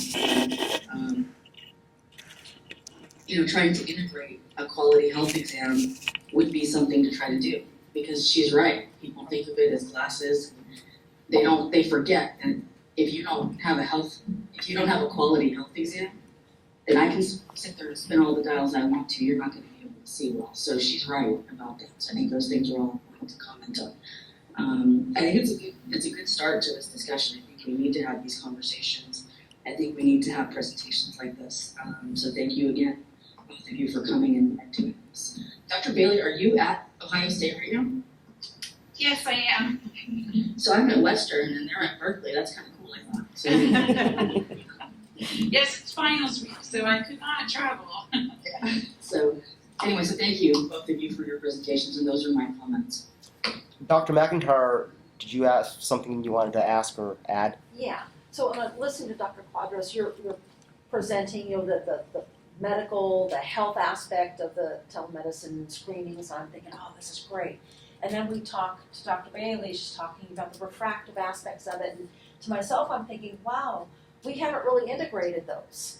And so right now we have these app-based things that it's not addressing the medical aspect of it at all. And optometrists have a dual role, but they're not completely separate tasks, they're interwoven. So that's where it comes down to, we've got to set a specific set of standards for what we're doing for these people, because the patients don't know what they don't know. They just think their vision's bad, I need glasses quickly. And I see people like this every day, and it's not glasses that are gonna help them sometimes. So right now we just don't have enough control over what's going on, and I think we're really doing the consumers a disservice to not help bring all of this together, the health and the refractive aspects of it. And so that's where I really like your idea of a work group, which I would definitely want to take part in, because I feel like I would this add is, on to this, and where did I that think come what you're from? saying is, oh, sorry, really important. Sorry, didn't mean to startle you. This is one of the things I said, you know, and I never know when I'm invited to talk about this, sort of what direction people want or where they want to go. I think one of the biggest problems that we have in telehealth and telemedicine, and when the doctor is not present, isn't certainly that's the technology. Is the technology good enough? Are we making good measurements on our patients? Do we get an accurate refractive error? Can we see their retina, measure their IOP, whatever? But patients don't come to us. What you just said is exactly right. Patients come to us because they don't know what's wrong with their eyes. But a huge aspect of what any healthcare professional does is psychological with the patient. They are providing care for them. And the word care is really important in that. Patients want to be reassured that they're going to be okay. They want to be heard. They want to know that somebody has heard their problem and is helping them address it. And I don't think that there's enough literature yet in terms of telehealth on whether or not, if the doctor isn't physically present with them, are they able to get the patient to follow the treatment plan that they need? And I know Dr. Quadros is trying to, in his work, to address some of this. If the doctor is distant, will the patient follow the treatment plan just as often as the doctor is there? If the doctor is distant, can they really, will the patient always feel comfortable sharing all of the details that they need to share? There are a lot of aspects of what we do that is purely psychological, and I don't think that there's been enough research or work done yet to know whether or not those aspects can be met through a FaceTime meeting with a healthcare professional. So I don't think that we should discount the person being there and being present and providing sympathy and care to the patient. I think that's as important as any of the measurements we do. Dr. Bailey, I just want to add to that. We don't even know those measures for live exams. Really, it's just something that's just starting to emerge. Are we really engaging with our patients appropriately? Yes. For them to be able to care for themselves? And that, I believe, is the future of optometry. I believe it's something we just don't know enough about, and we should start with the live exam, and that will guide us through the how we look at telemedicine. So I think at the conclusion of this discussion, when we're coming very quickly to the conclusion, I'd like to entertain a motion to create a work group to, I guess the charge, and I think I'm interested in hearing the board members' perspective. The charge is to tell the board what the board should be doing next, because it's such a large universe. There are, and I don't know what the legislative hurdles are, the regulatory hurdles, etc. So I'm going to ask members of the public to comment, because I did promise. I'd like you to limit your comments to about a minute, but as we're listening to those comments, that is probably going to be the proposed motion that will address. So if there are any members of the public that would want to comment, I welcome them. If not, that's okay too. Yes, sir. I'm Arthur Lowe, semi-retired optometrist. Can everyone hear him online? Is it good? Very good, thank you. I'm mainly here to fulfill a few hours of continuing education credits before the end of August. But it's very interesting to be here. I would like to address the use of the autorefractor. I've got experience in 2 different areas doing that. I'm a board member of Healthier Kids Foundation in Silicon Valley, and our mission statement is to make sure that children have access to health care, medicine, dentistry, optometry. And so we do use the autorefractor with lay folks to do screenings at schools and other areas where children are. And the organization has ways of connecting those kids that failed the screening to get eye care, either through individual optometrists or community health organizations. But it really does not include a health check, because the screenings are done by technicians, not by optometrists. The second organization I belong to is called Lions in Sight, and that's part of the Lions Clubs International. And I've been to 15, 16 trips overseas to see patients. And we also use a spot camera. It's a tool to help us, but there's actually about 3 to 4 minutes spent with an OD after the screening. But I just want to say that in neither case do we provide a pair of glasses or a prescription to an individual based on information from the auto refractor. Thank you. Anyone else here in Berkeley or anyone down in Southern California, a member of the public that would like to comment? No one here in Southern California. I have one comment though, touching upon what the doctor just said, and also Dr. Bailey. Technology. Go ahead. I was going to say technology is a great tool for us, but the comment about it's a data collector. It's not the end. It's not the end user in terms of providing care. So I think it's important that it's always under the oversight or direction of the doctors. I think that's a crucial point that's been made. So we have someone here in Berkeley that would like to comment. Hello, Christine Schultz representing the California Optometric Association. Just want to thank the board for their conversation today. I think this is a really good discussion. Also wanted to say, since you're having a work group, I would love to participate in that, of course. Also, I think it's important for the board to make sure we're really focused on the standard of care.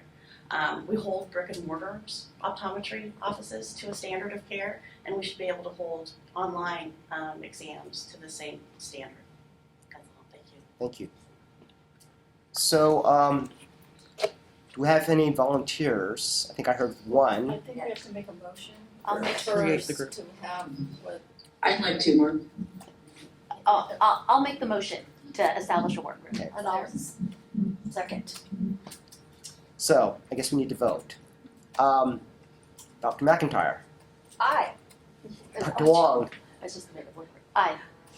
Dr. Kawaguchi, Aye. Ms. Garcia, Aye. Ms. Brandvine, Aye. Dr. Turetsky, Aye. Dr. Chawla, Aye. and I vote aye. All right, so since that passes unanimously, who would like to volunteer? Which two members of the board I would. would like to volunteer? And Dr. Chawla. So Dr. McIntyre and Dr. Chawla? Mm-hmm. Great. Does that work? Yes. I would encourage you to reach out to Dr. Quadros and Dr. Bailey for their assistance and wisdom. All right, thank you very much. Shall we move on to the next item? Thank you very much, both Dr. Bailey and Dr. Quadros, for joining us today. So by my records, we are on to item 8. Update, discussion, and possible action regarding 2020 legislation. So our intention here is to just sort of start the ball rolling, understand what folks are thinking about as far as legislative priorities for 2020, introduce to you some of the things that staff has seen as an enforcement issue or things that we have been unable to give clear answers to licensees regarding, but really just sort of start the conversation about what our 2020 legislative package might look like. So item A, and I want to sort of preface this, but then I think also too, Ruby has some comment as well. So and I think Dr. Kawaguchi and I had an exchange about this as well. So we're concerned as staff that particularly Business and Profession Code 2559 allows a spectacle lens dispenser and a contact lens dispenser to work for an RDO, but does not specify employment under that license by any other entity. And what we're hearing anecdotally, and what I think we're also sort of seeing as we talk through the Dispensing Optician Committee, is that there is a greater understanding or a greater sort of, there's a greater reliance for optometrists to want opticians to do those services within their practices. And so we are unsure that the law currently allows opticians to work under their license when working with an optometrist, particularly because 2559 says that a spectacle lens dispenser and a contact lens dispenser can only be employed by a registered dispensing optician, an RDO registrant. And so I think Ruby has some anecdotals of what she's hearing in industry from opticians. And Yeah, all the opticians are basically functioning and performing the same job responsibilities. And yet some of them are being accountable to be licensed and registered in California, and many of them under a doctor's license are not. And what we're concerned of is protection for the consumer and how we're held accountable. If there's any disciplinary actions for a licensed person, they can just run under a doctor's license and avoid discipline. And if there were someone who has some criminal charges, they can just go get a job under a doctor's license, and the board would not even know about it. So those are our concerns, especially because we've talked and we have worked on those disciplinary guidelines. We really do believe for consumer protection that everyone should be held accountable to them. You want to comment or? Yes, or discussion would be great. All right. Dr. Karatzi, anything on this sub-item? So I'm a licensed optician. Well, I play one on TV. So I'm a licensed optician, and I'm going to work for Dr. Kawaguchi. You're saying that I can't work for Dr. Kawaguchi because I'm a licensed optician? You can work for Dr. Kawaguchi, but you cannot work under your license, and there is some ambiguity as to what you could perform, what duties you could perform. But if I'm just, Dave off the street, I can go in and I can Be an dispense optometric glasses, assistant. dispense contact lenses, do pre-testing, the whole works. Yes. Okay, makes perfect sense. Okay. Ms. Brandwein? We need to work on this.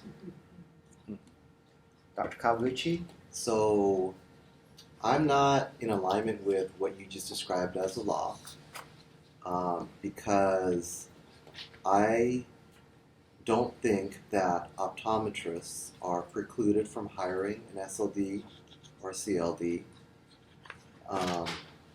and believe that they can function under an optometrist and perform whatever duties are called upon for them to do within an office. So that's my belief, and as I tried to review the law, I didn't feel like there was anything that said that they cannot be, that there were limitations. So I'm confused a little bit about what we need to clarify, since I believe that what's already existed has already been in place for a while. And I worry that if we try to clarify, we could actually complicate. So that's just my comments about that. Well, do you mind expanding upon complication? I want to try and understand. Well, sometimes when you say what a person can or cannot do, it can't take into account all the different factors that may exist from an employment standpoint for a person that has a certain license. We don't want to make it so that, I think to the point I think that Ruby's trying to make is, we don't want to preclude an SLD or CLD from being able to work in our industry. And my fear is that if we try to regulate it or overly regulate it, that could actually be something that happens.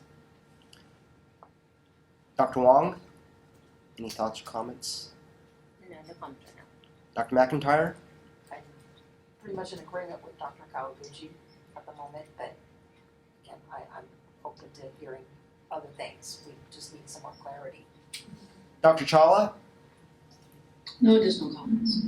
Quick question. Oh, go ahead. I'm doing a quick online look-see, and there are a number of optical companies that promote they say our opticians are experts, which I know an optometrist cannot be an expert, but our opticians are experts in fitting eyeglasses. What is somebody supposed to be called if they're working under the license of a licensed optician, but they have no licensure? What are they called? Can they call themselves an optician?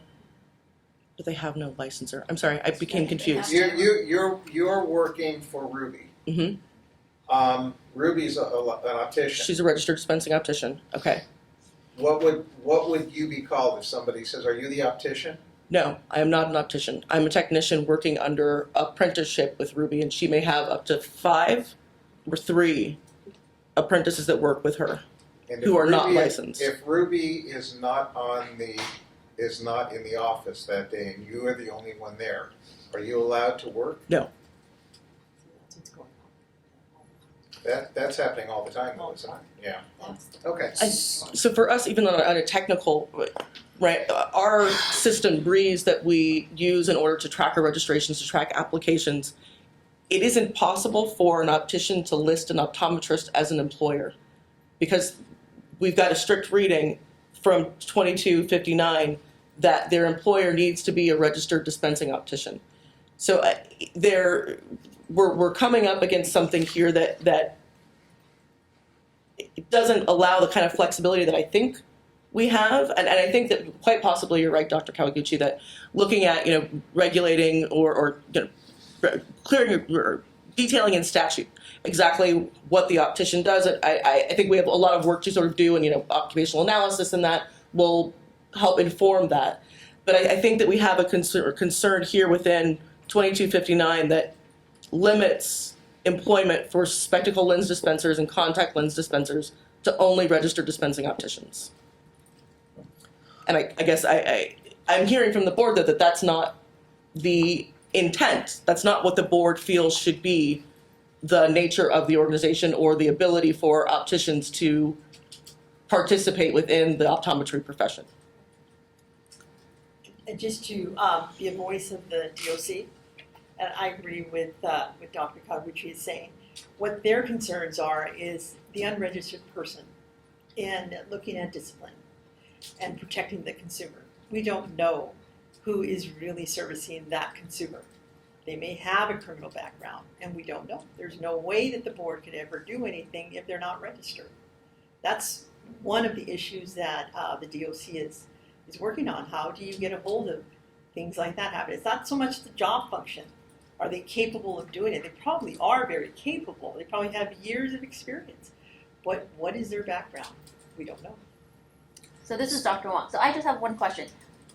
You're talking about unregistered opticians working for an optometrist. Right. What about Joe Schmo, who doesn't have any kind of optician's degree or training, but just comes in and works under the optometrist? That person, we wouldn't, unless they get a background check through their new employer, we wouldn't know the difference. So what's the difference between an unregistered optician who may or may not have a criminal background and anybody else? And that's what we want to explore. I mean, they're same job functions, but why are they left alone not to be registered and others are having to be registered? So it's my turn to talk. Oh, so that's how you're going to use your talk.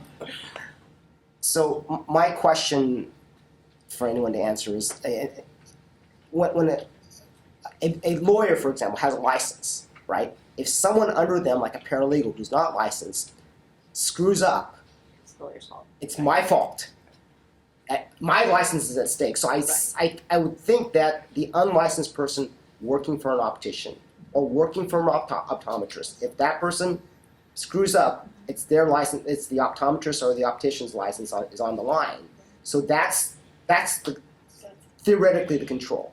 Now, my other comment, and then I'll go back to you, is I heard a word that is a trigger word for me, and it's ambiguity, that there's ambiguity in the law. I know there's a natural reaction to say, well, when there's a ambiguity in the law, let's go back to the legislature and clear up the ambiguity. And this question is going to be to Michael and to Shara. But in my experience with the legislature, you go in and you ask for a duck, it goes through the legislative process, and it comes out like Bigfoot. Okay? We are the Board of Optometry. We have the power to interpret the laws and clear up ambiguities. And Michael's shaking his head. As long as they're not inconsistent with the law, that's what regulations do. Am I incorrect? Well, regulations interpret or make specific, but if there truly is an ambiguity in the law, the board has no power or authority to interpret around that. I mean, there are court cases where, in terms of a statute, we'll take the statute first, promulgated from the legislature. If there's an ambiguity or it is subject to multiple versions of interpretation, the deference is given to the legislature. Now, for regulations that are promulgated by the board, and there are possibilities of multiple interpretations, the deference is given to the board because it is a board promulgated rule, and the board is the one who interprets, enforces it. So that's the difference. If there truly is an ambiguity in the law, in the statute, my recommendation is to seek clarification from the legislature to avoid any possibility of an argument against the board that you're exceeding your authority and you cannot do something that you're trying to do. Right. But we also have the power to interpret the law, right? I mean, you can interpret the law within reason. You can interpret it all you want, but if you start getting lawsuits that it's not you're interpreting it, then the court's going to give deference to the legislature's interpretation. But if there's no interpretation by the legislature, right, and we are not inconsistent with the legislature, then why does the board have to make an interpretation? If it is truly consistent and that is somewhat clear, then there shouldn't be a reason to quote-unquote interpret the law. And that's why we get down this road of, are we really acting within the true intent of the legislature if you don't seek clarification? And that's why I still go back to my recommendation. If you think there's an ambiguity, if you have the positions of the board is saying we're interpreting it this way, but you have the industry saying no, we see it that way, that to me is an indication that you need to go back and clarify the law. Okay. I have a question. May I ask? All right. Actually, I cut you off. No, I'm good. I'm All right. happy to yield. So my question then is it not our responsibility to determine if there's ambiguity or not as a board? It is not staff's responsibility to do that, correct? Well, it depends because, again, remember, enforcement is under the purview of your executive officer. So that's where we come in. The executive officer does take charge in terms of the interpretation of how do we go along, how do we move the board along in terms of its meeting its goals. But again, from a purely standpoint of just looking at a statute, you know, the interpretation, we have to take into account the legislature and also the courts who are going to review the board's actions. And that's why if there truly is an ambiguity, if we're reading a statute and some people are saying, no, it looks like you can do this, and other people, no, it looks like you can do Y, the only way around that is to go back and seek clarification because you're going to get subjected, and that's why I don't want the board. And my precaution here is to avoid any of those lawsuits, to avoid being dragged into writ proceedings and challenged that we're exceeding our authority and interpretation. So that's why if there is an ambiguity, and it seems to be there is something here because industry is saying one thing and we are saying, well, the way staff is reading it is a different way, I think that the statute really needs to be cleared up. Okay. Go ahead. So this has not been brought up before, and this statute has been in place for how many years now? So I am confused about why there's an interpretation of ambiguity when it's been in place for so long without question. So that's my question around the definition that seems to be floating around right now about ambiguity. I think if you're looking at in terms of why is this coming up now, it's only recently that this program came under the Board of Optometry. So it was quite different in terms of enforcement and how licenses were dispensed because it was under the medical board. And so if you're wondering why, well, you have to look at what happened to this program under the medical board. There was a very limited number of staff, barely little to none enforcement at all. There was no looking at any of the laws, regulations, rules, what needed to be done. And so that's why this kind of was a program kind of shifted off to the side, left on its own. So I can only offer anecdotal from what I've seen myself in terms of the program and where it came from. And that's why now, since it's under the board, we're a little bit looking at it, just like we are looking at looking through the scope of the board's own regulations. how we need to kind of clean up and improve it. I think the same thing is happening with all of these other laws, and we're trying to see, well, is there a discord, a disconnect? Do we need to clarify things? And I think that's why this is coming up now, but that's only from my background and opinion. If I may add to that, I don't mean to interrupt, but just really quick, that's why the DOC has been working on even the disciplinary guidelines. They didn't exist. And then we're talking about, we need opticians to learn the laws as well. So who's gonna? So, before I comment, do any other board members want to comment? So, our council, I agree with one aspect of the council. If the industry is taking a position and someone else is taking a position, then I'd be much more careful in making a board pronouncement without the stamp of approval by the legislature. But here, I'm not hearing that there are two sides fighting each other. I think it's just kind of like, what's the answer? And there is case law, which I litigated and won, that says that regulatory agencies, that the courts give great deference to regulatory agencies in their area of expertise. So, I mean, that's my 2 cents. I don't know where we go further on this, but I mean, perhaps on this issue, perhaps the question is, do we need to go to the legislature, and is there something else that we can do short of going to the legislature to answer people's questions?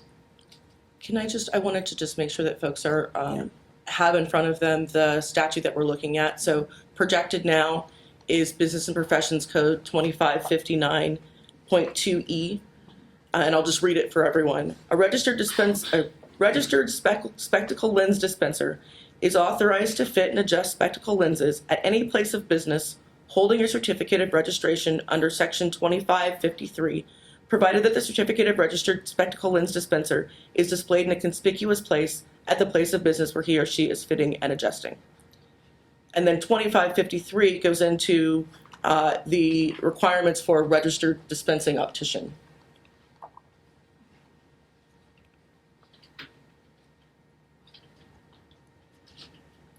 So to help the executive officer out, I mean, she does provide a series of questions at the end of her report as to what she is asking the board.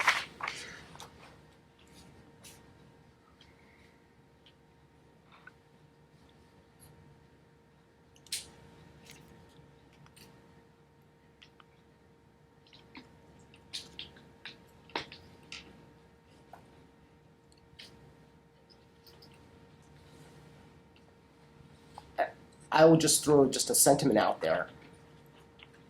I would like more information as to whether or not we really need to go to the legislature to fix this problem. And I have a question. Do you think, question number 2, where it says, do you think working on that occupational analysis for the unlicensed would be helpful to gather that information before going to legislature?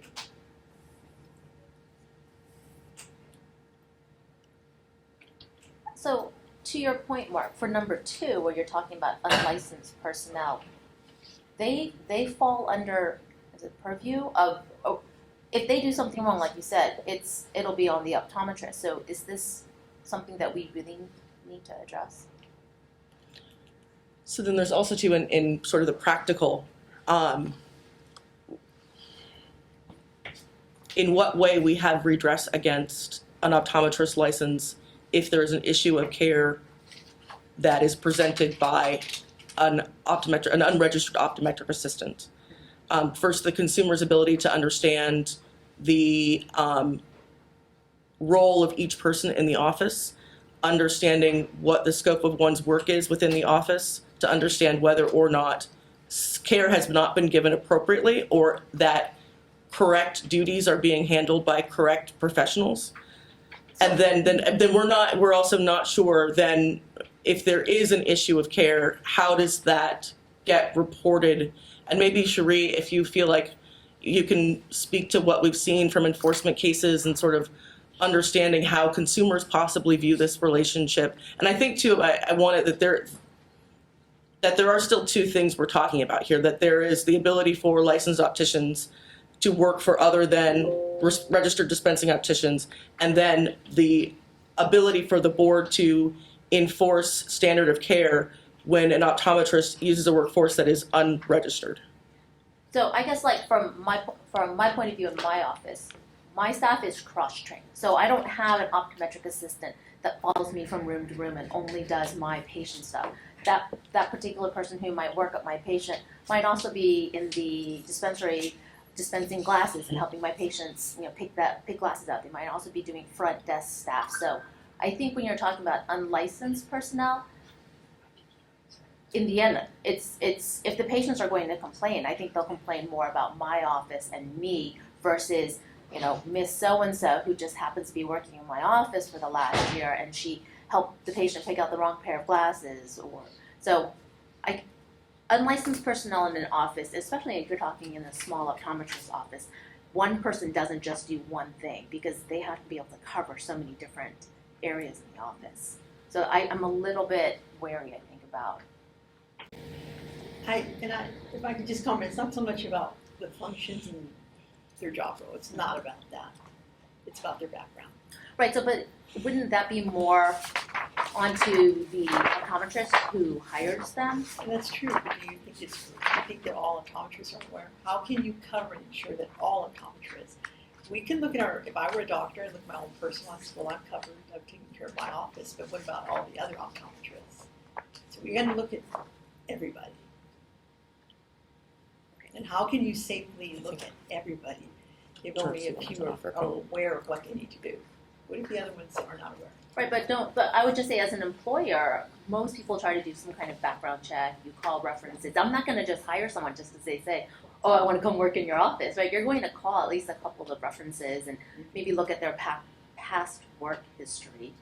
I do know. Go ahead. Dr. Rexley?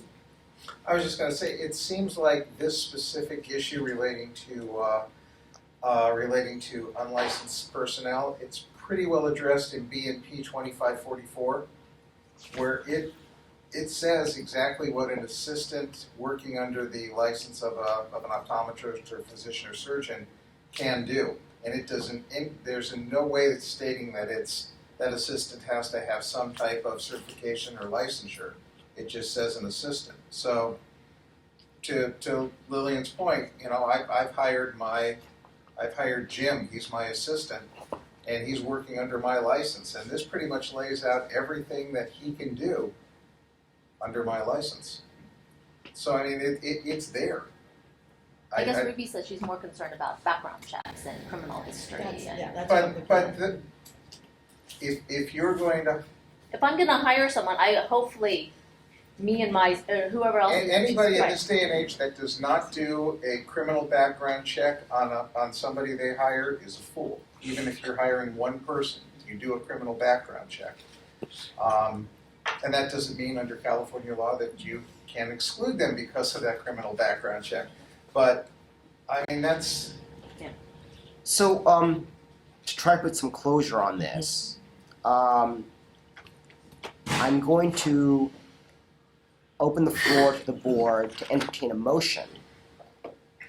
I don't know what that motion is. Or, if there's no motion, then we don't proceed with this legislative proposal. And there could be something else that we decide to do, other forms of answering the question, clearing the ambiguity, whatnot. Question for legal? Sure, Dave. Could we make a motion to request an AG interpretation if we can interpret the statute on our own? Well, I mean, going back to the whole thing, you can interpret it, and I just want to circle back briefly that in reviewing 2559, I don't believe there is an ambiguity in the sense of where, the SLD or CLD is authorized to practice under the license, because it clearly states there, and it states the authority where you can do it. So that's where the interpretation is for pretty much all of the DCA boards, bureaus, and programs. We lay out the authority, which you can do. We don't list the prohibited places, the prohibited activities for the most part, because we're all about authorizing. Where are you authorized to do this? Where are you authorized to practice? What are you authorized to practice? And that's why it is very limiting. So I don't think it would serve this board to try to get any additional legal opinions, because it is not one of those truly ambiguous ones where you would need this weighing of a side, where do we go? It clearly says where that license is authorized to practice. So if you're outside of that scope, the board is certainly within its right to go after you to say that you're practicing outside of the scope of what was provided by 2559.2. Yes, Ms. Brandwein. I'm not so certain that a motion is needed. I'm hearing two different things now. I'm hearing one, a conversation about the practice, and if something goes wrong and I have an SLD and I have people working with me that don't. I'm hearing staff who work under a doctor and just the dynamic there. So I think that's a business model discussion and not something for this board to challenge.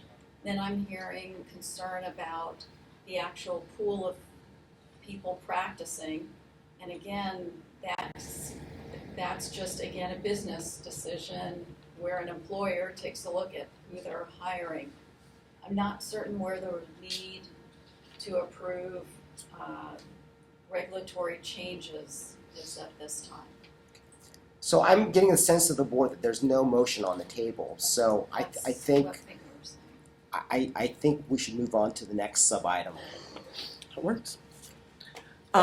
So we next have sub-item B, which is the Practice Act. Michael, do we need to comment on that? You can take it at the end of all your subparts if you All right. want. Okay.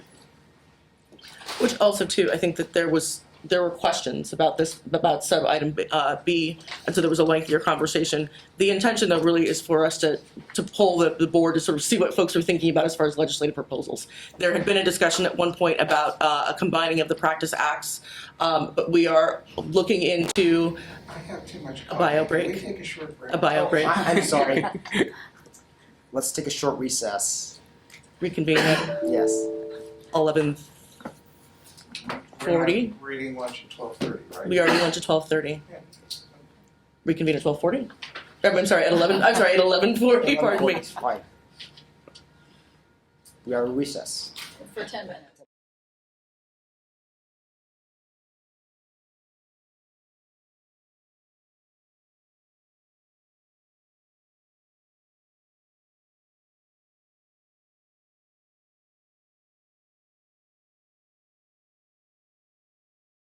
Going to continue with discussion of item 8B. Ms. Murphy, why don't you give us your recommendation as to this item? Certainly. So this had been one of the legislative proposals on the table that we discussed bringing forward in 2020. I'm coming back to the board to ask that we shelve this. We are currently going through a very detailed review of the statutes and regulations around the dispensing optician licenses, and foresee there being changes that we'll bring to you for the statute. And so ask that we not pursue combining the optometry statute and the optician statute until we've figured out what this looks like and what DOC is recommending to you as far as changes. So we're asking to shelve that for this coming legislative year. So I'm going to ask for board comment, but I'm just going to first look to my left and see if anyone on my left and on my right. And Dr. Chawla, any comment from you? All right, so I don't think you need any board action, No. right? Correct. I noted that there was one member of the public that would like to comment on this particular item. So I invite that member of the public to proceed. Oh, I just had a technical question, really. It was a question for your enforcement. Just to know how many, on the first issue that you brought up, how many enforcement actions are we talking about? Because you mentioned that there's been a lot of questions that have been come up through enforcement action. Is this like a high number of enforcement, or is it just like a handful of enforcement actions that we're talking about? So really, we're seeing questions more from licensees, from spectacle lens dispensers who want to take employment or have been offered employment under optometrists, come in to Breeze, want to update their record of employment and don't find a way for them to put in that optometrist. So it's not so much at this point that we are getting a number of enforcement claims or reports that we can tie directly to an unregistered optometric assistant.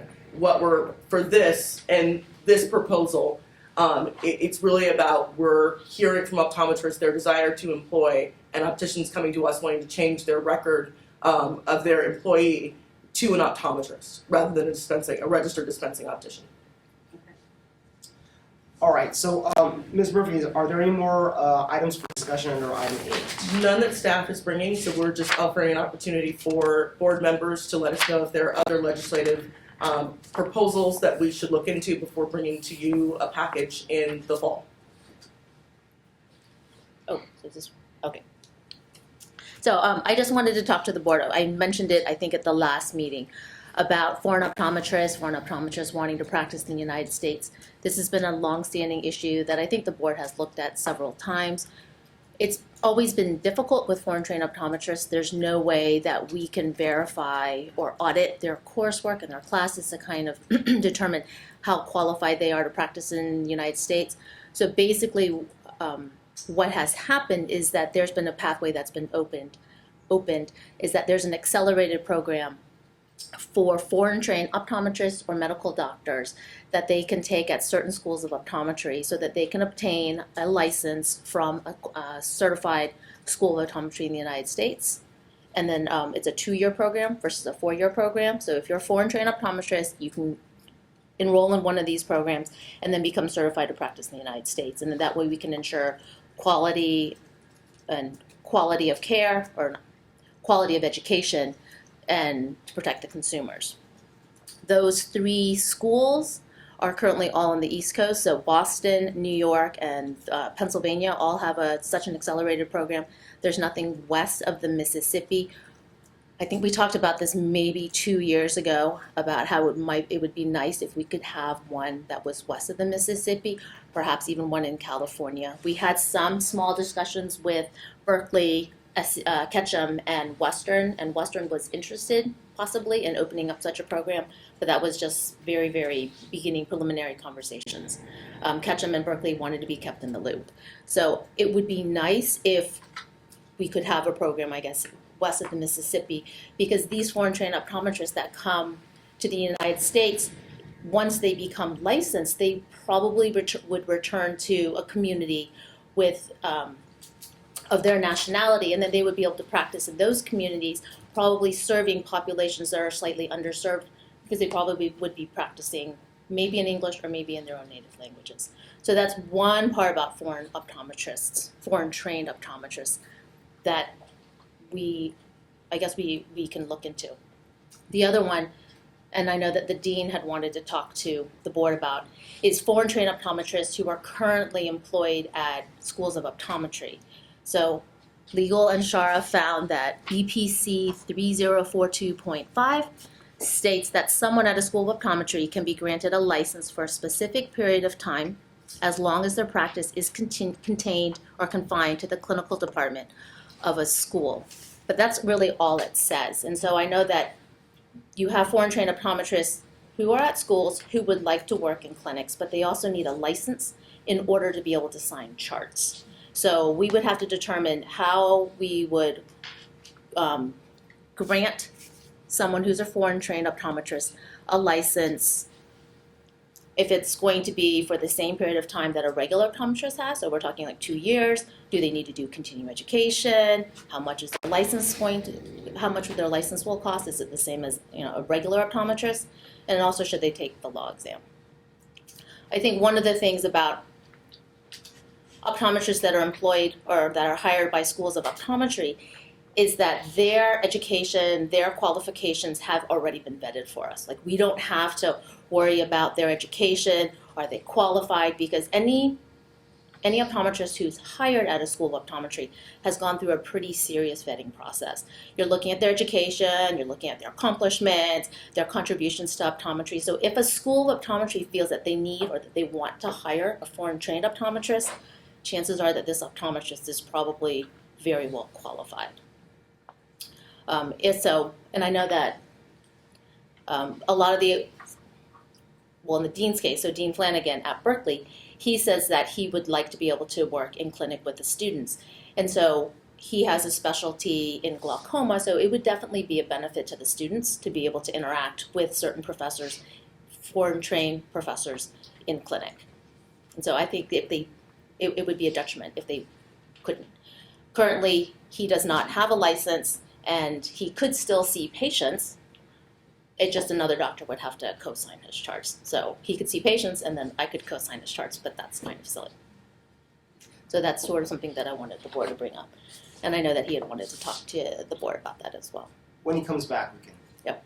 Does that mean we're looking at like even developing a whole new class of license for that? So I think that's, I don't know, so that's the question, right? So BPC 3042.5 says that the board can grant a license for a specific period of time.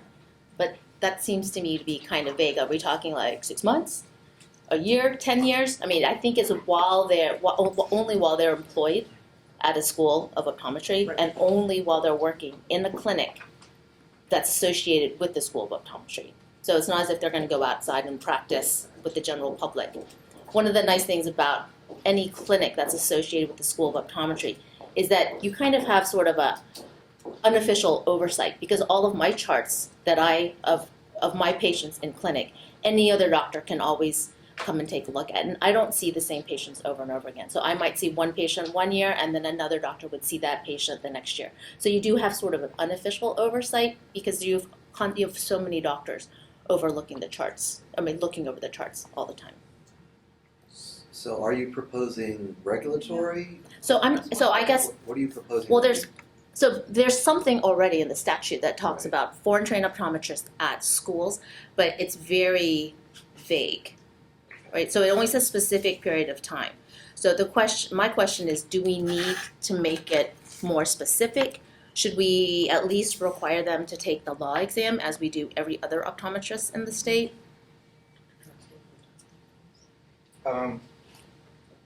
When I was going to school, the dean's not here. No, he said he was coming You back. won't know, you weren't even born when I was going to school.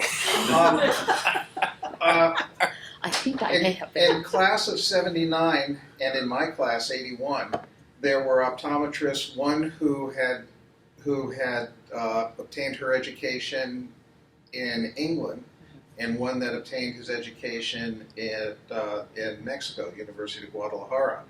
And Berkeley had a 2-year program where you would come in, go through your 2 years in didactic and clinical training, and then you'd get a license in California. Okay, but Berkeley doesn't have that anymore. So Berkeley's program has changed. But right. that, if it existed once, so why can't it exist again? The difference now is that in 2000 something, Berkeley Optometry went officially from being an undergraduate program to becoming a graduate program. And I had, if the dean ever comes back, he can talk about it, but we had some discussion about could Berkeley do a 2-year accelerated program for foreign optometrists. And he said the way that admissions work, he didn't think it would work. But I think because Berkeley Optometry is now a graduate program, they fall under a different purview.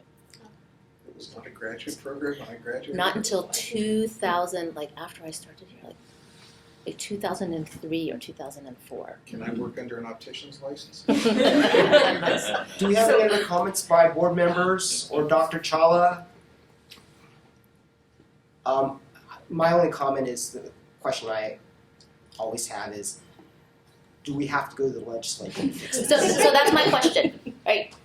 And Michael? you don't have to give the answer now. Right, exactly. So we want to know from the board. So this is something that we can look into, is how we might go about legislative change, how we might then look at regulation that would implement the board's desire. It sounds as though the board is interested in better clarifying this opportunity for foreign trained professionals to teach in the clinics of the academic institutions where they are employed. So my question is, what if there's a foreign trained optometrist who today applies to the board for this license that's stated in BPC 3042.5?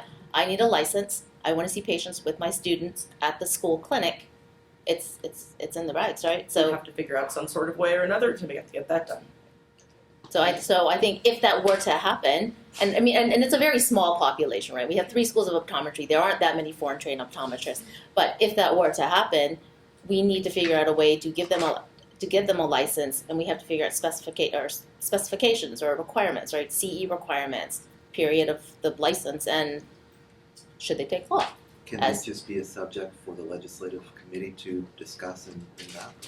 I think certainly. I think all of these things that here in item 8 are things that staff will do research on, bring back to Leg and Reg, and then the board will see as a potential legislative package. And I apologize if that wasn't I did not clarify that that's the intention. This discussion is to bring things, an understanding of the board's concerns or what might be addressed legislatively, give staff direction to do research, bring that research to Leg Reg, and then from Leg Reg bring to the board official Leg package that could be introduced with authors next year.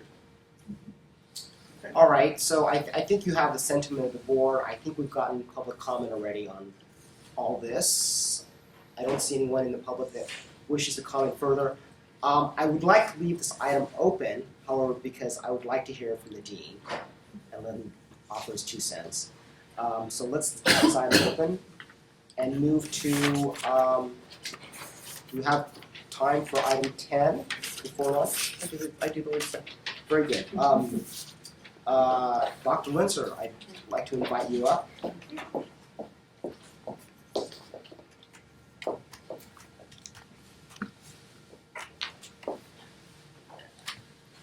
Presentation. Okay. Okay, I Sorry, need the that's me. slides. Got it, okay.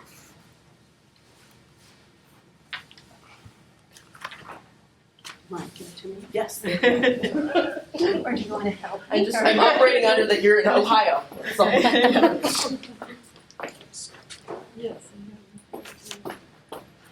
Okay, very interesting discussion. I'm happy to be here this morning to hear all of it. So I will be as brief as possible and answer any questions that you have. I'm Heidi Linser with the Office of Professional Examination Services. I'm here to give you the results of your contact lens dispenser occupational analysis. Okay, so the Office of Professional Examination Services works with boards and bureaus in the Department of Consumer Affairs to assist them with their licensing examinations. These are the regulation standards and guidelines that we follow that apply to occupational analysis and licensure examinations. So B&P Code 139 requires that boards conduct an occupational analysis for each of its examination programs every 5 to 7 years. Boards also have to submit a report each year indicating the status of their occupational analyses and their examination development projects. And also required OPS to develop an examination validation policy for DCA licensing exam programs, and we follow that policy with all our boards and bureaus. The principles and standards indicate with regard to occupational analysis, or OAs as we call them, that evidence of validity based on test content requires a thorough and explicit definition of the content domain of interest. So that's what the occupational analysis is all about, is giving you a thorough and explicit definition of what you're trying to measure. And you know, as scientists, it's hard to measure something if you don't know what you're trying to measure. So also a close link between test content and job content needs to be demonstrated. And most importantly, our standards require that licensees serving as subject matter experts must participate in every phase of the process. And these standards and guidelines apply to any examination used for licensure in national exams, state exams, etc. So, taking a look at the big picture, purpose of licensing is to identify individuals who can practice safely and competently from those who cannot. So that's what our licensure examinations are designed to do. They must provide a valid and reliable method for doing that, and to be fair to applicants when we're making decisions about who is legally allowed to practice, we need to focus on entry-level tasks and knowledge important for public protection. We can't test on esoteric or trivial points. That's why we do the occupational analysis, to make sure that we're measuring things that are critical for public protection and for entry level. So we need to ensure that the examinations protect consumers while not limiting access to occupations. So that's the balance that we have, trying to make sure that we license the right people and protect the public but not keep people out of the profession. So this is our cycle of examination development. These are the steps that we go through, and these steps apply to any examination, be it, again, national or state specific. We start with the occupational analysis. The results of that are an examination outline, which tells us what we're going to measure and how many questions are devoted to each area of the test. Then we have subject matter experts come in, write test questions, review test questions, develop exams, and determine the passing score. So, occupational analysis provides a description of current practice. That's the main purpose, to provide a detailed description of practice, and that's used to develop a legally defensible content outline for what should be tested on an examination. The occupational analysis also provides qualitative and quantitative data that's useful for other purposes. So you are talking about licensing category decisions here today about the dispensing optician and versus the optometric assistant. So it can be used to evaluate licensure requirements to ensure they're congruent with entry-level competencies. Even though in statute, as you said, there's often a scope of practice of what people can do, it's not as specific as what we do in an occupational analysis. That's why we have subject matter experts come in and we ask them in great detail, what do you do and what knowledge is necessary to do what you do. So it gives a deeper level of description of what they do. And it can also help develop training and curriculum requirements. Once you know what people are supposed to be doing, you can work. It's easier for you to decide what kind of training they need, what kind of education they need. And it can also improve transparency by providing specific examination information that candidates need to know in order to be licensed. So here are the basic steps of the process.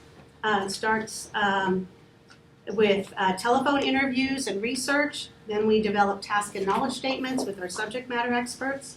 These subject matter experts, we recruit them with diverse practice backgrounds, specifically work settings, practice types, and geographic regions. In case there's any differences across those variables, we want to get a group that includes all of those people. So we have a group of SMEs, as we call them. They review draft task and knowledge statements, develop content areas, and identify demographic variables that are important.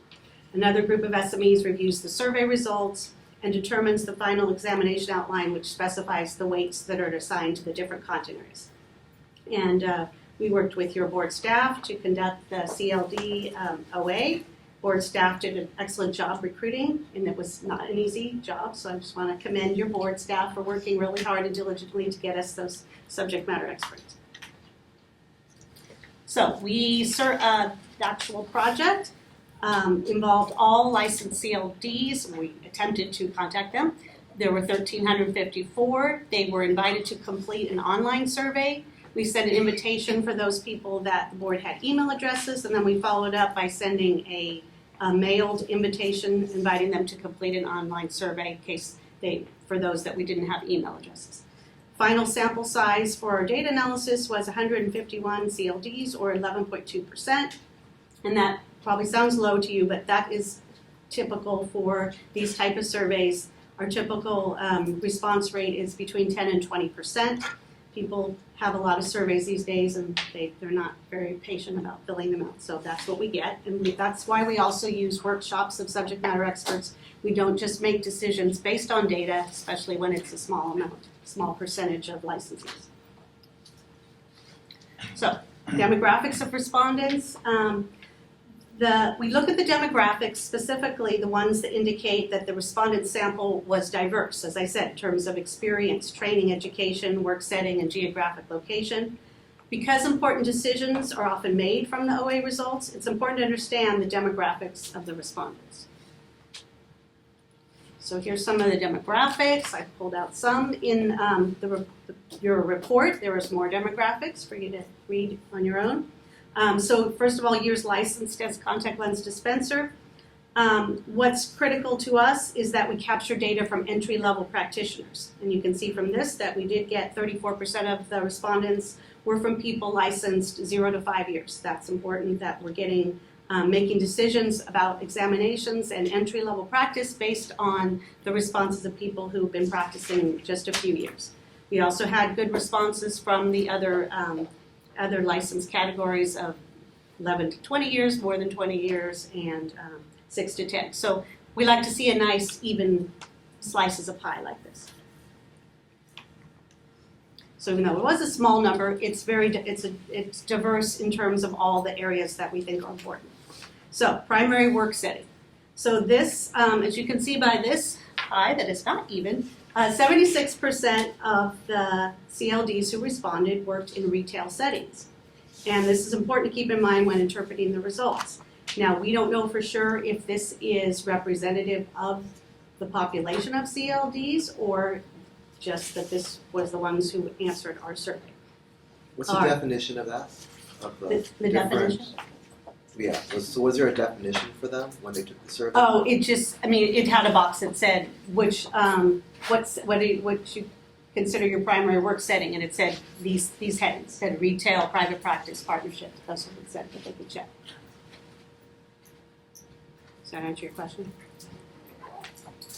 So this is a question that might pertain to the things you were talking about earlier. Number of registered CLDs working in your facility. We asked how many registered CLDs work within your primary work setting. And you see the majority, 44% said 1 to 3, and then 29% said 4 to 6. More interesting might be that how many non-registered CLDs, that's a little bit misleading. It said how many because they're not CLDs, obviously if they're non-registered. It said how many, our mistake, but it said how many the question itself said how many non-registered employees perform work related to contact lens dispensing within your primary work setting. And so the respondents said 59% said that 1 to 3 non-registered employees were performing work related to contact lens dispensing. Okay, with regard to education and training, about 48% of the respondents received on-the-job training, 34% completed a vocational program, 16% hold an associate's degree, 25% hold a bachelor's degree, and a few hold master's and doctoral degrees in our sample. And they could check all that apply on this. And finally, just this slide shows that we have representation from all areas of California. So, back to the main part of the OA, we asked the CLDs to indicate their ratings on tasks and knowledge statements. Task statements that were developed in the first workshop with the subject matter experts.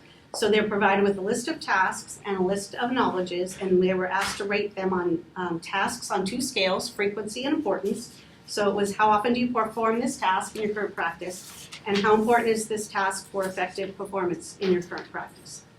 There were 29 task statements and 53 knowledge statements. Then with regard to knowledge, they were asked just how important is this knowledge for effective performance of tasks in your current practice. So when we analyzed the data for this study, we developed a criticality index value for each task and knowledge. So for each respondent, we multiply their frequency rating times their importance rating for each task, and then we calculate the average of those values across respondents. And in other words, both frequency and importance contribute to this criticality index. Therefore, tasks that are very important but performed less frequently are still considered critical for entry-level practice, and tasks that are performed very frequently but rated less important are also considered critical. If that's confusing, it's just know that there were 2 dimensions to this criticality, frequency and importance, because both of those are critical for entry-level practice. For knowledge, the criticality is simply the average importance rate. Okay, so in the final part of the study, in the last workshop, we presented the survey data to the subject matter experts and discussed the results with them. As I said, we make all of our decisions during the OA process with the consideration and input of subject matter experts. We use data as information and as a tool, but we know that data needs to be interpreted in context. So we always have subject matter experts review the data and explain anything that looks unusual or does not make sense, and say, let's discuss this. So, especially for CLD, we knew during the initial interviews that there individuals working in retail settings versus non-retail settings seemed to have very different jobs, and we had concerns that is this really one license or is this two really different types of practice? So when we looked at the data, we calculated the criticality index separately for the retail versus the non-retail respondents.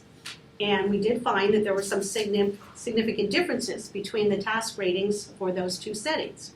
And it makes sense, especially with regard to contact lens fitting. People in retail settings don't fit contact lenses, so we knew there were going to be some differences like that. But what was interesting was the knowledge ratings, there were no differences. They were very, very similar. There were some differences, but they were very similar. They were not significantly different. So we presented this data to the subject matter experts, and we facilitated discussion. And we actually had this discussion in the first workshop when we were developing the task, and we had the discussion in the last workshop as well once we had the data. And we discussed with them, are there these really differences in practice for CLDs working in retail versus non-retail settings? And we asked them to look at the data and determine if practice for CLDs in retail could be adequately described using the same set of tasks and knowledge. And so they reviewed the data very carefully, and we were really impressed with the work that the CLDs did. They took their job very seriously. We had a lot of good discussions. Some the anecdotal data, that similar things that you say about, that you're talking about today about what happens in practice about unlicensed practitioners. We heard some of those talks. And the SMEs in both workshops, however, felt strongly that the description of practice and the examination for CLDs should be inclusive of the breadth of the profession. And their rationale was that even though they're working, a lot of them are working in retail settings, they often get asked questions from patients related to contact lens care, related to adverse effects of contact lenses, related to eye infections. And that the point was that they may be the only specialist in contact lenses that a patient has interacted with in a long time. And I heard you guys talking a lot this morning about access to care. Some of these CLDs are the only person that a patient is talking to about their eyes. So they felt that it was critical that licensing and testing be cover the breadth of the CLD profession, even though they were not using all of their training and education in a retail setting. And they understood that their license allowed them to practice in a variety of settings, so obviously they could anytime move to a different setting where they would need those skills and knowledge. So after making that decision, the SMEs confirmed that the tasks and knowledge that were linked to each other and determined the final content area weights and descriptions. This was the final content area weights, and there were 5 content areas: patient assessment, contact lens fitting, patient education and training, patient follow-up and contact lens dispensing, and then advertising and supervising. And they had a good discussion. We give them the weights. We have weights that we calculate based on the survey data. We give those to the subject matter experts. We actually gave them the weights for retail versus non-retail, so they could see that difference. And then they had a discussion and made their decision. And they were all really very much in agreement. And if you consider the fact that most of the people practicing are working in retail settings, the fact that they all felt strongly that the entire breadth of the profession should be included in the licensing and in the examination, that was very, very striking to us at OPS. So I can give you a description if you want. I can read what these I'm quick. I don't. So I'll read you a description of what each of these content areas covers. You have the report. It has a lot more information. So patient assessment, that area assesses knowledge of patient contact lens needs based on patient prescription or lens type, prescription requirements, indications of contraindications, and conditions which require referral to an optometrist or other healthcare provider. Contact lens fitting, that's the second area, assesses knowledge of methods for interpreting prescriptions, procedures for handling contact lenses, determining and modifying measurements for contact lens descriptions, and the anatomy and physiology of the eye. The third area, patient education and training, assesses knowledge of techniques for training and educating patients on contact lens care, insertion and removal, adverse effects, wear schedules, and additional ocular protection. And patient follow-up and contact lens dispensing That assesses knowledge of procedures for verifying that the product dispensed matches the patient's prescription, maintaining records in accordance with laws and regulations, and recognizing and troubleshooting problems with prescription or fit. And finally, the last content area was advertising and supervising, and that assesses knowledge of laws and regulations related to advertising and supervising trainings. How for you?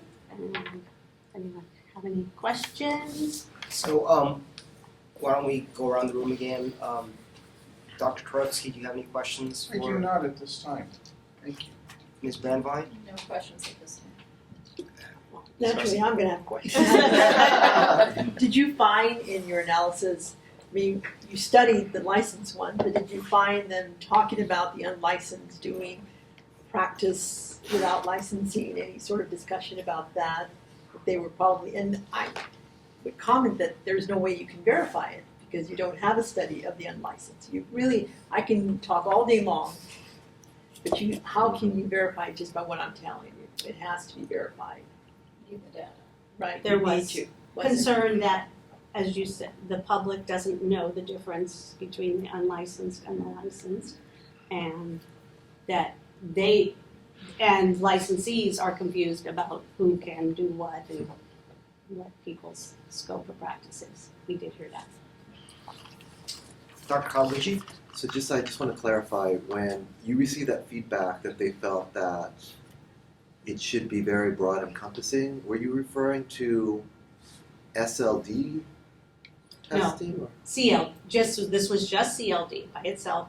When I say broad encompassing, I mean that people working in retail settings are not fitting contact lenses.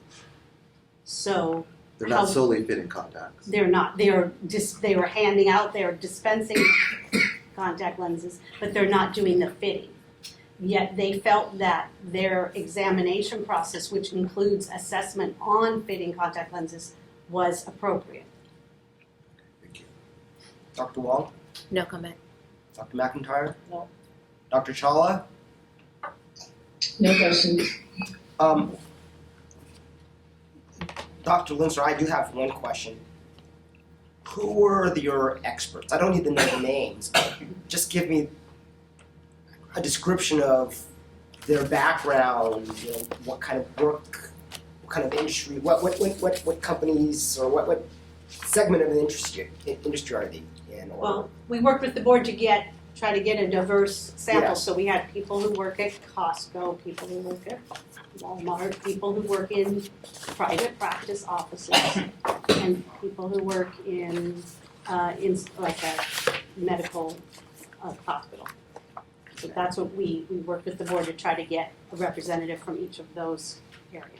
So the concern I always have when I hear discussions on this topic, just kind of generally, not necessarily, is, you know, we've seen opticians that they are coming out of prison and they were doing great work and they perform themselves and they want to become dispensers of spectacles or contacts. People straight out of high school, maybe even without a high school degree, that this is a the job that they love. And I'm always concerned that we will impose examination requirements that are beyond what is needed to protect consumers and basically put these people out of work. How do you balance that? Was there any discussion about the kind of various education levels or experience levels of these people? Well, that basically was part of the discussion was, do you need all of this education and examination requirements if you're not doing the breadth of the work of the profession? And that's what a lot of the discussion was focused on. Right. And the data indicated that all of the knowledges, the breadth of the knowledge was important, and that the subject matter experts felt strongly that yes, you do need that. But it's ultimately in the boards, that's why we give this data to the board, so they understand what's going on in their profession. It's ultimately the board's decision to review the knowledge base and the tasks that your licensees are performing to make those decisions, which are basically, licensure decisions. So I get the experts are pretty unanimous. What are the possible counter arguments about that breadth? Against that breadth? Well, from a testing perspective, and as you said, we don't want to keep people out of the profession. We don't want to test people on things that they don't need to practice competently and safely. So that was the question. Do they need to know all of this information in order to work in some of these retail settings? And they made cohesive arguments that yes, because they are talking to patients and they may be the only professional talking to a patient, and the patient says, my eyes are red. Do you think there's a problem? And if a person isn't licensed and doesn't have the breadth of the education, they wouldn't know the proper information to provide to that level. So what are our next steps?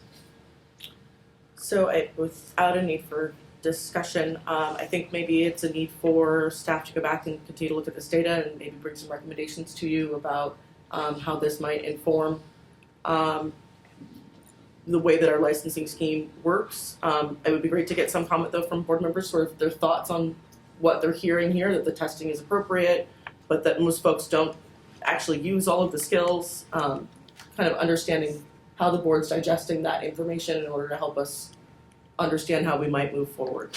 Well, in optometry school, we're educated on a wide variety of things, a full breadth of education. I learned all about treating glaucoma. That doesn't mean I could treat glaucoma when I graduated.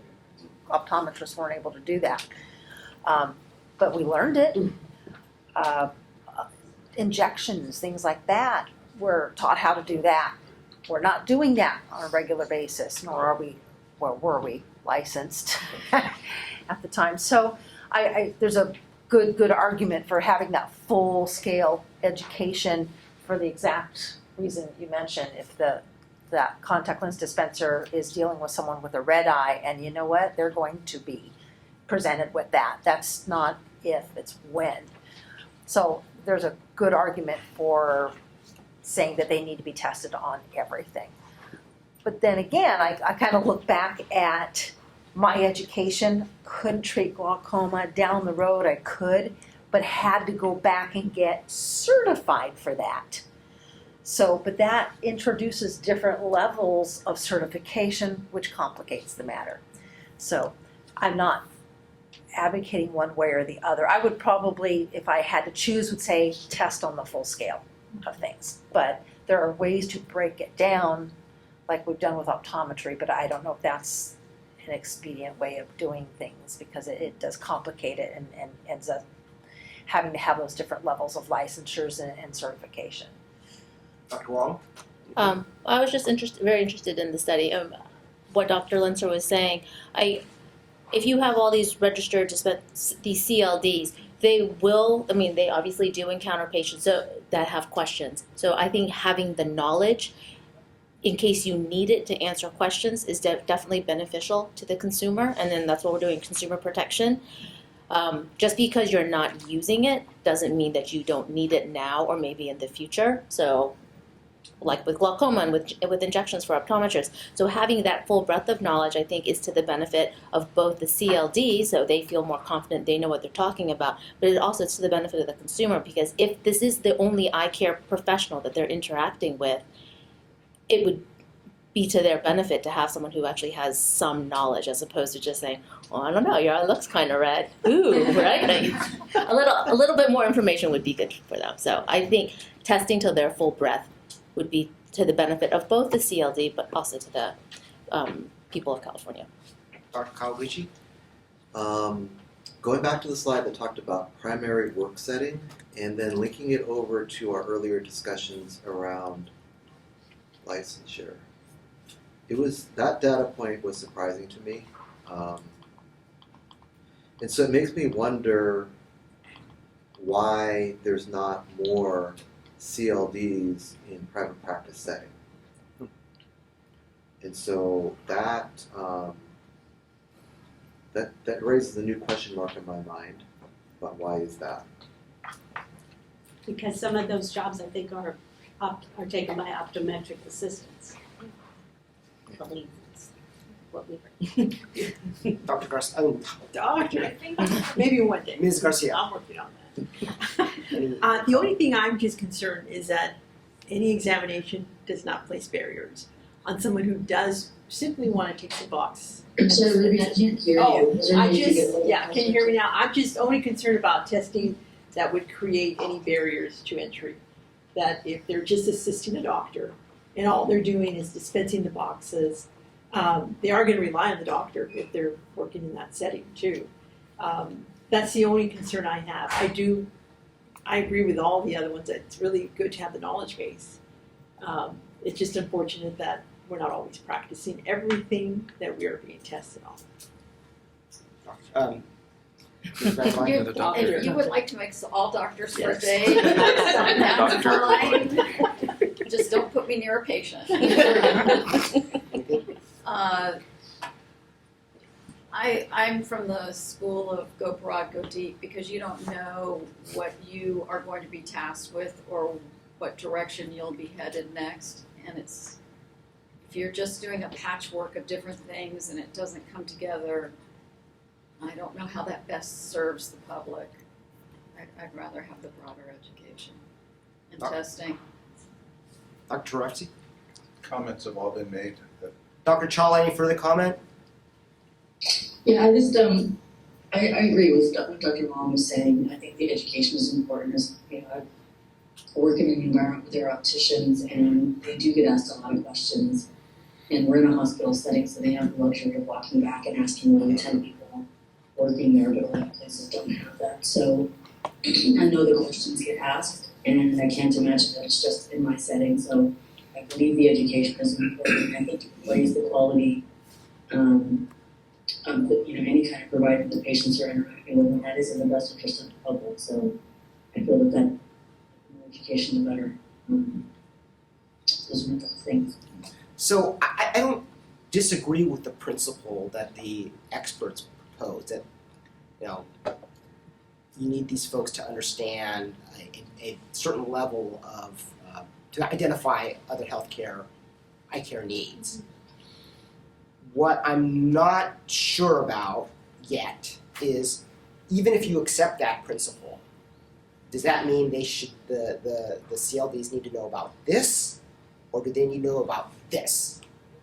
And so I don't know how we make that evaluation, and perhaps that's an evaluation later the board makes. The other question I have in reaction to one of the comments is, so someone inform me, are you telling me if I work in an optometrist or in an office, and my job is just to go in the back and get a box and turn around and give that box to the person at the front desk, that I become a CLD? Well, they do a lot more than that. Yeah. but I'm just saying, if that's my only job, I'm not sure we should be licensing those No, folks. if you read the report and you look at the tasks and knowledges, you will understand better what they do in their job, which is the whole purpose. If you said, what do they need to know, that was the whole purpose of this. Right. And we were actually surprised. We thought that too. Well, these people, that's all they do is hand over the box. But once we started working on the description of what they actually do, there were a lot more similarities to the person, even the person that you think just hands the box and the person who actually fits contact lenses. There was a lot of overlap of the things that they were also doing that we don't see. Yes. I think I'm echoing, I think kind of the discussion earlier that we were talking about cross-training of staff. And so my thought was, okay, so is there anybody who really just gives a box? Or is that person then also going to fit, helping to pick lenses? Like that was what came to me, your comment about cross-training of staff. Well, I also think it depends on what environment. So if we're talking, if you're in a retail setting where it's the patient's just coming up to pick up their contacts and their glasses and they see no doctors, and all the doctors are in the back seeing patients, that it would behoove the patient and the CLD to have all that knowledge, versus like if you're in a smaller office and the doctor's like right around the corner, or if you're in a hospital setting and they can go and get the doctor right away, then questions can be answered in a different way. So I think we have to look at the picture where maybe it's just maybe it's just a room where they're just coming to pick up their contact lenses, and yes, they might just be grabbing them off the shelf and handing them to the patient, but then the patient might have questions and there's no optometrist around to answer the questions. Who's going to answer the question? So I think we have to look at all the different practice settings.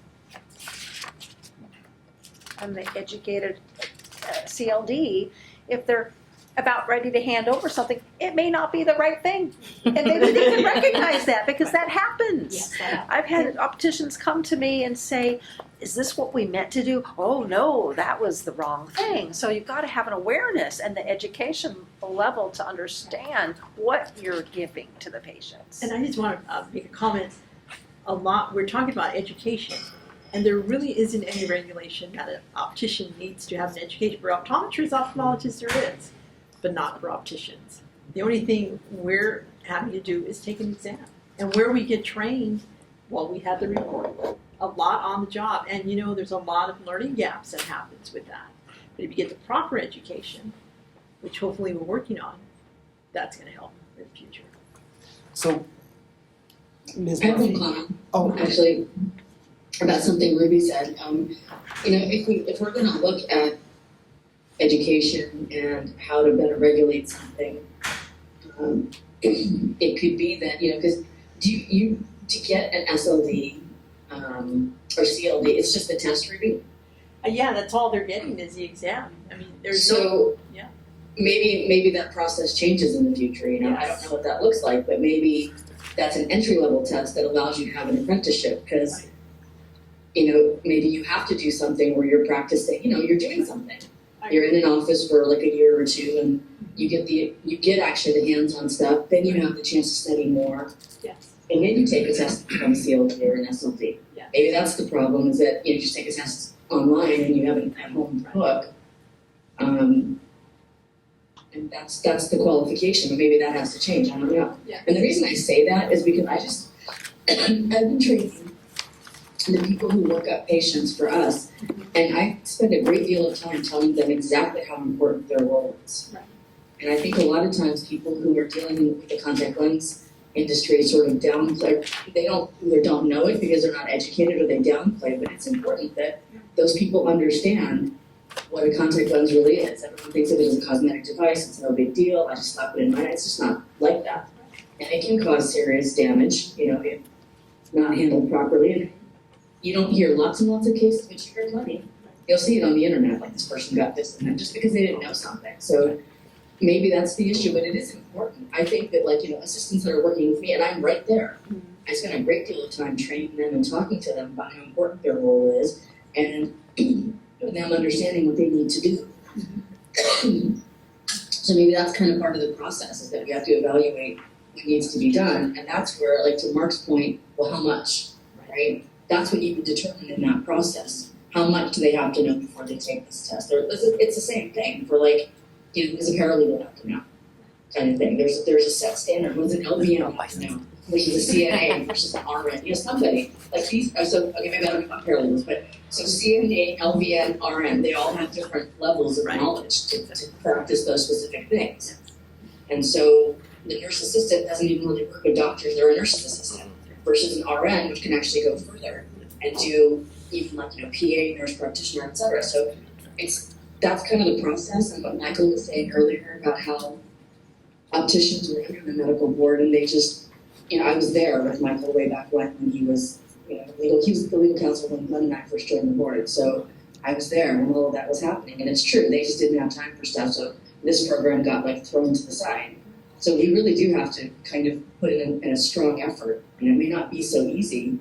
And I think that's great, by the way, that it's being reported that these people want to know and want to learn, because that sort of tells that they think it's important what they do. So I think that answers the question of and denying access to the profession also, because you'll be trained. Somebody will be teaching you.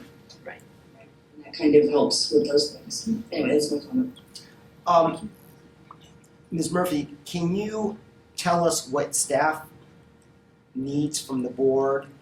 And after you tell us that, I will take some public comment. So all of this, and maybe I just think too holistically, all of this sort of bleeds into one another. So as we get results from the CLD occupational analysis, we come up with questions about, okay, so our subject matter experts tell us they need to be trained. If you're handing over this box, you need to understand what's inside and how is a medical device that might impact the patient. So we know that part of that work, though, is going on without a CLD present. And so for us, as staff, it's, okay, well, to understand what's really going on here, this bleeds into item number 10, that we've taken the step of commissioning a contact lens dispenser occupational analysis. We are starting in this month, and we have workshops in the next couple of weeks, like the 12th, on spectacle lens dispenser. But this work is also being done by optometric assistants. And so what we need as staff to sort of understand what this picture looks like is an additional occupational analysis around optometric assistants. So it's not so much that staff needs anything on number 9, except for board to take in this information and understand sort of how we're thinking about it, and then public comment, but then to hear that all this has informed our request to submit a budget proposal on item number 10. All right. Are there any members of the public that wish to comment? Seeing. Can I make a comment really quickly? Sure. Just, we were talking about barriers to entry, and Dr. Chawla brought up apprenticeship, and things like that. Just, kind of spitballing off of that. And I would just like to mention really quickly that because a majority of our opticians in the survey reported that they do work in a retail setting, and having been the licensor for that program for almost 2 years, I know that the CLDs and SLDs get raises upon receiving their licensure, and they make minimum wage prior to receiving their license. So I just would keep that in mind as you move forward in that discussion. All right, I think that completes all of item 9. Yes. Before we move to item 10, or lunch, I'd like to open up item 8 and on the topic of Foreign trained optometrists and optometry schools. Right. And we discussed this item, and what we did not offer any public an opportunity to comment. I see the dean is back in the room, and you're welcome to comment on this particular concept. I will say we discussed this a little bit while you were absent. I apologize. That's all right. You don't have to be here. We do. Yeah, that's cool. But the sentiment of the board is to try to come up with a solution to the issue, and look at the full range. If we have to go to the legislature, I guess we can, but if there's something else we can do, and Dr. Wong pointed to a statute that gave us some authority, perhaps, to come up with a solution. So we've directed staff to look at that, look at avenues. I don't know if you want to say anything more or add any more insight to. No, I'm so sorry I missed the discussion of what was said. I mean, obviously we have a situation in California where recruited faculty with licenses from other states or countries can practice within the school's clinic, but without a license number. In other words, they have to practice under the signature of other qualified clinicians. And that is a real barrier. So it's not that California doesn't have a mechanism whereby faculty can teach and see patients, but they can't do it under their own authority, if you like. And I'm in that position. My license is from Ontario, Canada. I'm therapeutically trained, licensed. I can teach in our clinic, but I can't write a script for my patients, and I can't write a script for, or I can't sign off on my own files. And I personally find that difficult to practice. I do notice that the medicine in California have the classic academic license. They have this special permit, as they call it, for faculty that allows them to be fully licensed within the school as a full-time faculty member. I know that the fears that are often brought up around this is that it somehow becomes a backdoor for people coming internationally, getting a license, and then somehow being able to practice within the state. That's absolutely should not happen, and absolutely not what is being requested. Just simply that we have a mechanism whereby a special permit, special license, whatever California needs to call it, that the system of having an academic license where an expert with an appropriate license from elsewhere can work as a clinician within the school setting. Thank you. I think that's all we need on that. Madam Executive Officer, shall we go to item 10 or shall we break into closed session? I think we could take up item 10. I really do feel like the discussion is the discussion we've had. And so we are really just looking for a motion from the board to allow staff to submit an application for a budget change proposal that would allow an occupational analysis. And I think, we've had a conversation about how the pieces can come together and we can better understand how extended or how services are delivered within the optometric setting and wanting to understand who assists and what happens there. May I get a motion? I'll make the motion. I'll second. Any further discussion by the board? Any comment by the public? I think we can vote. Okay, Sid Brandvine, Aye. Madhu Chawla, Dr. Chawla, Aye. okay, Deb McIntyre, I have to use your outside voice, Glenn. Rachel Mitchell is absent, Maria Salazar Sperber is absent, David Turetsky, Aye. Lillian Wong, Aye. Ruby Garcia, Aye. Glenn Kawaguchi, I vote aye, Mark Morodomi. Aye. Motion passes. All right. So next question is, do you want to cover 11 or do you want to go into closed session? No, I think we go into closed session and break for lunch. It Say being 10 minutes? 10 minutes for lunch. No, 10 minutes. She said that with a straight face too. If that's what you're suggesting. I think that what we're trying to do is that we will be breaking for lunch from the public at this point. And that we'd like to give board members 15 minutes or so to do bio break, get your lunch together, and then begin closed session. So it's a working lunch. It's a working lunch. Okay. So we'll take a 15-minute, we will move to closed session, take a 15-minute break in order for members to do bio break, for staff to have a break, and then we'll come back to closed session in lunch for board members. All right, we are in recess.